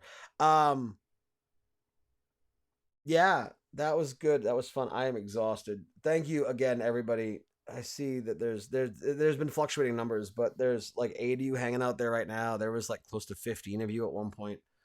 So you guys rock. Thank you guys very much for for the Galactic Network. He bailed on that one too. Yeah. No, he said he'd explain it later, so I don't know what the hell's going on. Yeah, I hope everything's okay. I'm sure everything is fine. I think, man, there was in one of the Hitchhiker's Guide to the Galaxy books, there was a guy who was, he hated rain. He hated rain, and it was raining all the time. He didn't know that he was a rain god. And so rain just followed him around everywhere because it just loved him so much. And he was just miserable about it. And it was this shit luck kind of thing. And I think that might be Brandon with podcasting. Is I feel like he's just kind of like, every time he's going to do a podcast, he just has the worst shit luck ever. And it's like something is trying to keep him from doing it. So I guess that's the opposite of I don't know why I just want to talk about Hitchhiker's Guide. Yeah, I can see that. So that kind of stems in what I was going to talk about. Like, I am down for bringing STFU back. Hold on, let me. Mic boom. There we go. Now I can sit back and relax a little bit. Now that the splash screen's up and I don't need to be on camera. Um, I'm more than happy to bring it back. We could bring it back Tuesday, like this Tuesday, for all I care. But what I was gonna say is I think that because the reason that Tuesday was gonna work before was because Brandon has Wednesdays off. Had Wednesdays off. Already got Um, screwed out of that, huh? yeah. Oh, he's constantly getting screwed out of everything at that job. I told him he needs to quit and go to the post office. But anyway, so I'm more than happy to bring it back. And I think what we need to do, and I kind of like tonight, I would bet you anything he wouldn't have an issue with it. Is it really just would need to be it's me and you, and Brandon shows up when he can. Because Yeah. otherwise it's just going to be a bunch of skipped weeks. Like, I know how much we both enjoy having Brandon there, and he's a major staple to all the shows he's involved in. But I just think that, I mean, as we've seen, even on a Saturday night when he had no work today and no work tomorrow, shit still comes up. Right. But that's Um, that's realistic. I mean, you've had problems where you couldn't podcast for a while because of life issues and stuff. right, I've certainly gone through times where I couldn't podcast because of life issues moving across the country or just mental health, that kind of thing. And, right. and I think that to not overload yourself, to not say we do a show every week, maybe we do it every couple of weeks or something like that would be the first part of it. So that even if you do have Wednesdays off, not every Tuesday night before your day off is dedicated to I have to do this thing in case it's like, oh, but instead I'd like to maybe go out with my family to the movies or I'd like to go see a roller derby or something, Well, whatever. see, that's why for me Tuesdays work great, because yes, I have Wednesdays off, so I don't need to wake up as early. Mhm. But it's still a school night for the kids. Right. So there's still, I mean, yeah, summer's coming soon, but they're gonna have summer rec. Like, they're still gonna have to go to bed to wake up early to go to rec. So I'm still in, right? Yeah. So it works out well. But like I said, I mean, I was just kind of leaving a point in the whole, like, we could start at Tuesday and it would work. Like, it certainly doesn't need to happen like that, but no, I think that that's going to be, and I think he would agree that that's what it would need to be, is like, let's just get it started, and whenever we want to and we can, and then when he can show up, he will more than happily show up. All right, But let's not set a don't, hard start date, but let's plan on setting a start date. right, for sure. There's a couple of things. I might be getting a change in some hardware here soon, and because there's there's a show that Matt and I have been planning on doing with our friend Jack from We Studios that Matt texted me the other night and said, "Hey, we're planning on actually starting this soon." I got super jazzed. One, because I've missed the fuck out of Matt, and two, I Right, always love hanging out with Jack, and three, because the show is actually something that I'm really looking forward to just in general. It seems like a fun thing. It's a set premise, it's a set number of episodes, it's beginning to an end, and we've got it's the most plotted out show I think I've ever been a part of. And so I don't want to say I'm going to start doing this show regularly. I'm going to start doing this show for this season. Else Nerds, it needs to come back in some form because Gregor isn't doing podcasts at all, as far as I know, and I miss hearing Gregor's voice too, and I miss right. working with Beat. Um, so all of these things, I 100% want to dedicate myself to, which means I don't want to over dedicate myself and then disappoint in any of them. But I Makes need to do sense. STFU. It's like it's not like that's less important than the other ones. It's incredibly important because it is one of the only things where I came up with it, and I came up with it, and then we mixed it with the thing that you were doing and made it something that for me was even it, better. yeah, it was really like the perfect combination of the idea of your show as well as like our ranting sincast, and it worked really Yep. well there. And it sucks with schedules. His job abuses the fuck out of him. Yeah, I feel Um, like life abuses Brandon, and in general, yeah. yeah, Like I'm really hoping that whatever happened tonight, that he did not divulge to me over text messages, was not a result of the other thing that's been abusing him for the past decade. right. So we'll see. And Um, that's like I'm a big fan of giving people shit, but it's kind of like there was a he there was is a he is comedian the that epitome. He is the epitome of misery loves company. well, it seems like it's just the company is always him. But there's a comedian who did this joke about how his dad slammed his hand in the trunk of the car, and he just thought it was the funniest thing in the world. And he's laughing, he's laughing, he's laughing. His dad gets all pissed off, and he goes back there. He's like, "Motherfucker!" And then he slams his hand in the trunk of the car a second time, and then it wasn't funny because it's like now I'm scared for you. Now I'm worried that this is your whole life, and and I will pick on my friends, but Brandon's been getting kicked too much for it to be funny. Yeah. No, it's no, he needs to level the plane off a little bit. I mean, we all kind of did for a little while, but I mean, I got really angry and really bitter for a little while, which is probably a good which was it was probably a good thing that the podcast stopped for a little while, cuz I Right. fucking hated everything for a while. But we Yeah, all I have mean, for our me, podcasting is 90% of the time it's my mental health break. It's what gets me to get right. all the shit out. But then there's that 10% of the time where it's like, but it's still it's me being on a schedule, it's trying to live up to expectations, it's trying to have a Right. regularity, and I'm really bad at all of those things. So I start to get super stressed about it and feeling piss poor about myself and everything else. And I'm like, I have to get the fuck out of this. Right. And I don't want to feel mad about getting to hang out with my friends. So it's shitty that it's like, oh, Well, I don't that's want to go and record the show tonight because blah blah blah. I'm feeling miserable. I just want to watch TV. I want to this and that. And then the reality is, every time that I go and do the show, I have an awesome fucking time. But that right. build up to it is like, Well, woe is that's kind me. of My how it life fell sucks. on. Like, I mean, she kind of came in. I don't know how long she was there for, but like Annalisa popped in with a chat, and it was really cool to see her there. I don't know if she's still Oh there or God, yeah. not. Obviously having JF there and Growly Bear stopped in for a little while. I don't know if he's still Oh there, yay. but it's seeing, hey, she is still there. Hello. Um, but especially being gone for so long, right? And um and then coming back and having everyone just be like, "Hey, you're back, awesome!" And like it's almost like you never missed a beat, right? And it's just Yeah.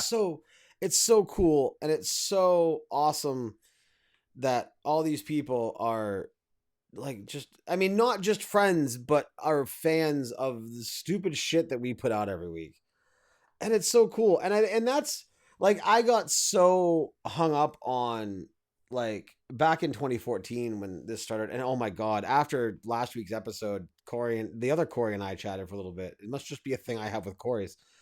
We chatted for a little bit after the show and after we went off Twitch, and we went back and I mean I pulled up an old episode of Geek Access, and oh my fucking god, that was horrible. And it like I was so focused, like I was so worried about numbers and so focused on this and so focused on that. And I really settled into um like it's fun and we have like the handful of people that are in chat now or the handful of guests that we've made friends with, yourself included, that if they're free, they would love nothing more than to come on and hang out with us for an hour or two, is worth more than any ad contract or revenue contract. Like I have my career, I have my job, I have my thing that I have to begrudgingly go into for 8 hours a day, 5 days a week when I feel like going. Uh, but Oh yeah, Crowley, I forgot you discovered us there. That's right. Um, but it like to be able to just sit down and relax and enjoy this and not like I want to make sure it sounds good. I want to have the right equipment. I want to make sure like the soundboard is working and things are lined up and the stream looks good. Like that's all important, right? Because the people that do enjoy this, I want to make sure I'm giving them the best product I can give them. But the fact that that means more to me than anything else, like it's so cool. No, it's funny because we are old hat podcasters. Like you, me, Beat, JF, Amy, Brandon. We've done so many podcasts that to anybody that's still starting a podcast right now, we could be looked at as experts. We could be looked at as someone who has references to give them to say, this is what you need to do, this is what you need to use, all this stuff. And we don't see ourselves like that because we compare ourselves to people like Scott or Jury or Brian or Leo or whatever. But we can't discount the fact that we've done these things so much that we are at least good at what we're doing. Now, we haven't taken it to the next level. Amy, what she's doing right now, she's taking it to the next level. You Right. know, we saw that happen in America's Next Top Podcaster. We saw what she's capable of beyond just doing a good show and doing a show Right. that's fun with your friend and everything. But when she wants to like pour herself into it, and she's got that drive and that ability all tied up into her talented self that she can. I'm not saying that you can't. I'm not saying that I can't, but I do know that for myself, it's not what I'm worried about at this point. When Dave rolled out Right. Galactic Network and Gregor and I went and we were like, oh yeah, we'd like to take what we're doing with what else is on and turn it into something for Galactic Network. We were still kind of like, yeah, it'd be really cool if this took off, this got bigger and everything else. If we started to get ads, you know, what our listenership is. Matt and I used to check numbers on Pot, and they were incredible. But certainly there were shows that we were friendly with that had much bigger numbers, and we Right. always wondered if we would hit that next threshold. And in some cases we did, and then it also kind of stagnated some. But we kind of got to the point where Pot was just shit, man. We're hardly talking about the movie anymore, but we have such a good fucking time doing it, and that's what people seem to tune in for. Well, that's a part of like I mean we spread ourselves so thin with IG for a while. Like there was I think like there was like 8 different fucking shows at one point. And Yeah, that was kind of what we talked about when we were talking about coming back prior to 3 weeks ago. I guess 2 weeks ago, but 3 episodes ago was that like I'm not and that was the thing with the guests too, right? That's why I reset and did episode 1 and now we're episode 3 is because like I don't want to go send out a bunch of emails and I don't want that to come off as I want to be lazy about it, but I just like I want this to be the fun hobby that I wanted it to be. Like I would rather have knowledgeable and fun friends come on that we can have engaging conversation with and everything else. And then yeah, if the show picks steam back up and we want to have somebody on that we can kind of talk about them and specifically what they do, then cool. And there's nothing wrong with having an episode every once in a while that does that. But like I want to get on, I want it to be kind of a culmination of every like the all new mind of a geek. It's like now it's like we like in our mind of us as geeks, like everything that we've learned over the last 5 years. Talk a little bit about gaming, a little bit about movies, a little bit about life. Have a guest that's a friend or a podcaster or whatever. Have a special guest every once in a while. That is what Mind of a Geek used to be. Um, it's like a roundtable diary show. Right, exactly. And we get on and like there like I might send Brandon a text and be like, "Hey, look, I want to get this in the show this week." Um but for the most part, it's going to be like I mean, I do enough geeky shit to where I can just kind of talk about my week and it's a geeky podcast, right? So and we can talk like yeah, if there's a big thing like this that came up or Star Wars or whatever, then that's obviously going to be the focal point that particular week. But I mean, we can talk about the game that came out or the TV episode or just what's going on in life, and yeah, it's a dual diary about our week and what kind of it's our verbal vomit. Yeah, the the premises of the shows is a great way to pitch a show to get an audience to come in and start listening to you. But I think that it's really hard to stay driven to one subject or to one idea, one format. I'm not saying that it can't be done, but you really have to be sure of what that format is. I've seen great shows that have come and gone, that did that and just realized at the end that the format was no longer working, or the items that they were talking about were no longer important. And I will listen happily to Overcast because it's JF and Amy without ever having played that goddamn game. Well, that's no different than with you and Matt and Pot. Like, if Right. I've happened to have seen the movie, cool, but I'm not going to go watch a movie just for the sake of listening to you guys. I'm going to listen to you guys because I enjoy the dialogue. No different than with Film Sack. I haven't seen 90% of the fucking movies that they talk about on Film Sack, but I like the dynamic between Scott and Brian and Randy and Brian. No. Yeah. Yeah, Brian. Brian and Brian. Yeah. And No, it's no, I'm not going to say if given the choice, I wouldn't lead Amy and JF to other conversations, right. to listen and talk about stuff that I might find more compelling as the basis.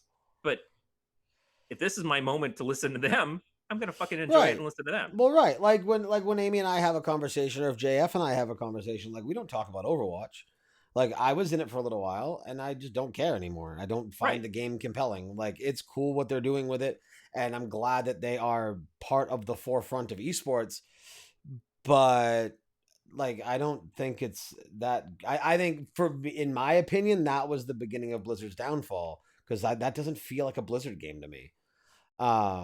It's but that's my opinion, and they don't Well, I agree with think that, and that that's what I fine. picked up on it is that it wasn't the original game anyway. Like it was meant to be something else and then became that game because That's something the fell apart. rumor. I don't think that's ever been confirmed. It was Right. I supposed to know, but be, that's exactly the point. yeah, But that now we're talking about Overwatch. Um, right.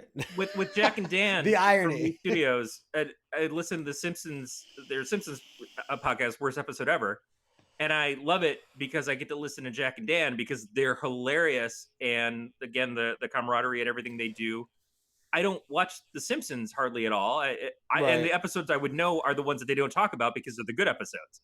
But I when that show started showing up in my feed again a couple weeks ago, I was elated, and that's just it. I like their other show better, the 90s percentile. They're not doing it right now, but it's more relatable to me. But again, I get to fucking listen to Jack and Dan for an hour every week. How happy am I? It, Right. that's what it takes. But we are at a point where we've got a relationship with listeners. You have got a relationship with the people who watch the show live, who interact and everything, who download it.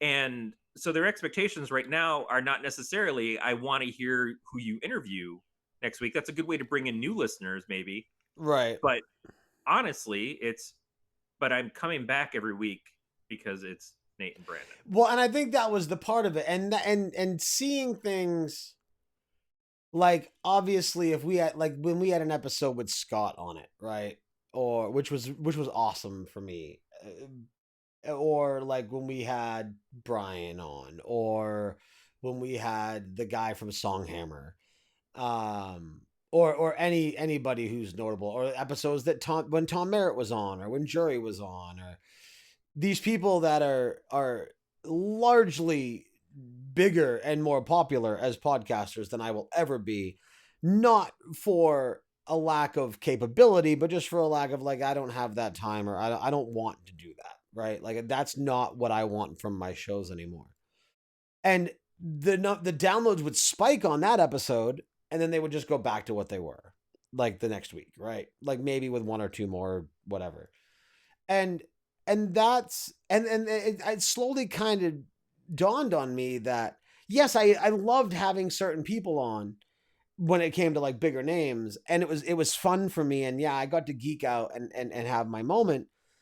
but my original my main motive was, okay, if I get somebody big, I can capture some of their audience and have them Right. also now become my audience, and it will grow over time that way.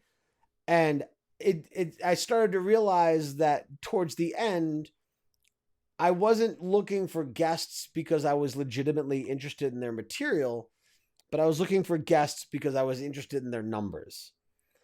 And that's not how I wanted to lead the show. No, that's a terrible way to lead the It show. is. And when we had Tom on Elsters, I'm not even sure if it did anything for our numbers or not. I mean, he was very kind to pitch the show and everything the next day, right before DTNS and stuff. But personally, it's Tom is one of my absolute heroes. Right. And so I got to sit and chat with Tom. Now I've met Tom a number of times because I live close enough to go in whenever I wanted to Twit and see a show. I brought him cupcakes and pies and stuff. You know, I'm actually I would consider myself closer to his wife, who I unfortunately haven't been able to talk to in a couple years, just because when she was hosting All About Android, that was my break in at Twit. That was where I started and stuff, and I would visit her more.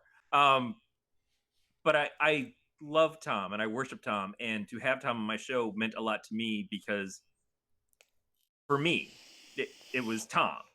And anything else that happened beyond that didn't matter to me nearly as much as like I get to kick with Tom Merritt for an hour and talk Right. geeky And stuff. see, and that's how I was with Scott, right? Because that was my, like, the very first podcast I ever listened to was The Instance. And then The Instance went to Morning Stream and everything else, Frog Pants. And I slowly branched out from there.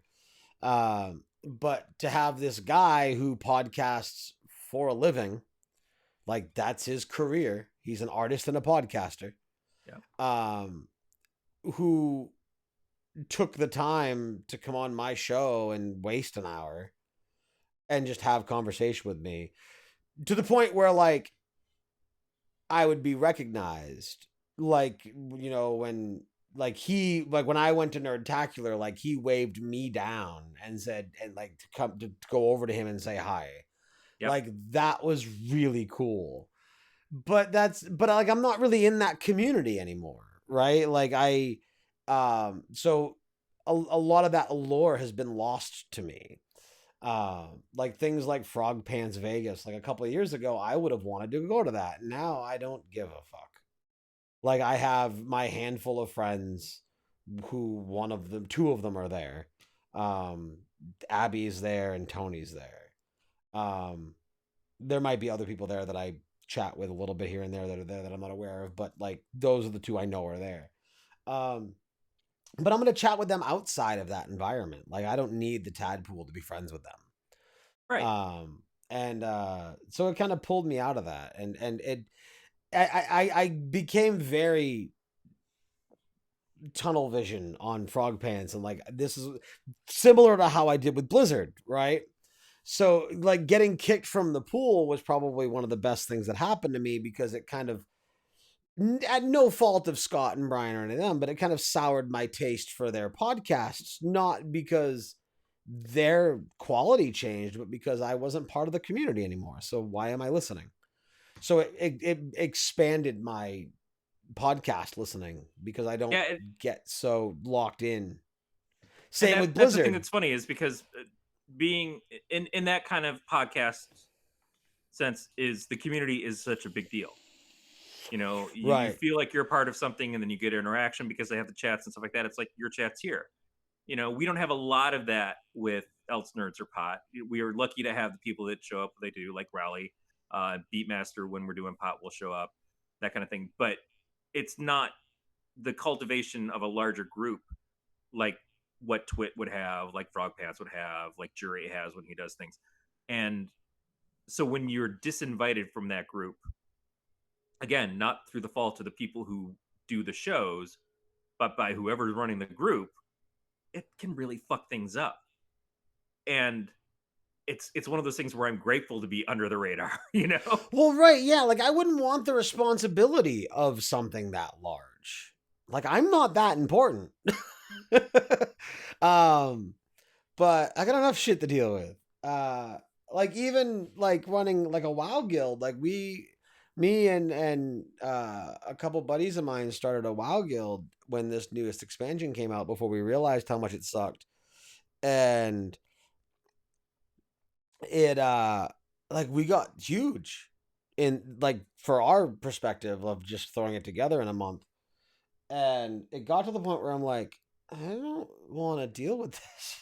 Like this is like I get people messaging me on Discord while I'm at work going, "Hey, so and so and so and so are fighting." I don't give a fuck. Let them fight. Like I'm like, why are you coming to me with this? Like I have a guild to play a game. Like I don't want to deal with all this bullshit. But yeah, no, I don't know. I don't know. I don't know if Genie's still around. I haven't listened to any Frog Pants stuff like I said in a while. Wow, there's still 7 of you in there. You guys kick ass. You guys are the chat room. I don't know if you have the chat pulled up, but like they're still being super active right now. I have it up in another window. I check on it, but it's hard for me to see it because it's across the room. And when I'm having a conversation with you, it's nice to be able to see your face. Other when you're like going like this. What can I say? Yeah, my Nady. Hashtag Nady. But yeah, no, otherwise, not that I'm not enjoying the conversation with you or the chat room. But it's almost 1. Yeah, you're And fading. and I have to work in the morning. So, because unlike most postal workers, I work on a Sunday. And we But thank you for it, sir, as I look outside my window and see that it's snowing. is it snowing? Oh, yeah. Yeah, Michigan decided today that it would rain for a few hours and then snow into the night. And then tomorrow it'll be up in the 60s again and Nice. be fine. Yeah, it's been rainy and cloudy and overcasty for like the past week and a half here. So, Maine in New England really in the springtime. Yep. But so yeah, I'm gonna kill the Twitch chat. So again, you guys rock. Thank you guys for hanging out for so long. Yeah, seriously, Um guys. I mean, I know it's because of Think Geek and everything, but it's always a pleasure to have support on it's the. always fun to chat with them all. It's great. It yeah, I can't say more than I've already said about how cool it is for JF says tits. Tits. Everyone loves tits. Yeah, unless they're mine. I've got tits again. That I don't love. I need to go back No. to the gym. Well, I mean, the epitome of giving up is me walking out here in a bathrobe to sit at my goddamn pulpit I on these shows. But this is who I am now. I'm just old man nerd. Just walk out. dude, I haven't I've had a really crappy week. Not like it for anything particular other than it's all blended together. I've been super busy and like I hadn't shaved head or face like all week, and it was like the receding hairline, the bald spot, all this was growing in. I got home from work today. I'm like, oh yeah, fuck, I got a podcast tonight. Shaved. That's how you know that I haven't groomed in a while. Like if I'm game streaming and I don't have my webcam on, it's because I didn't feel like shaving before gaming. No, this is my new persona. This is my new internet persona. Is I sit at a pulpit and I scream at clouds. It's like that's all I'm going to be now. It's always been Corey's on a rant. Corey's on a rant, and he's just like he's pushing 50 and falling apart and just mad at everything. Right. Yeah, just lean into it. Fucking is. I'm just going to Lebowski myself into the old man's home, and it'll be fine. My wife is young and pretty, and she can push me around in a nurse's outfit. There you go. JF says you're living your best life. This is my best life. And it's good to recognize those things as they happen. Right. All right. I'm going to sign off Twitch and everything else. So I'm going to sign off Restream. So all the live streams. So thank you all again so much. And we'll see you guys next week. 9 o'clock Eastern Saturday night for the next episode of Mind of a Geek. And then Corey and I will talk more and lay some more groundwork, and you'll see the return of STFU. Yep. I would presume sometime in the relatively near future. I would expect so too. So, and we'll approach things that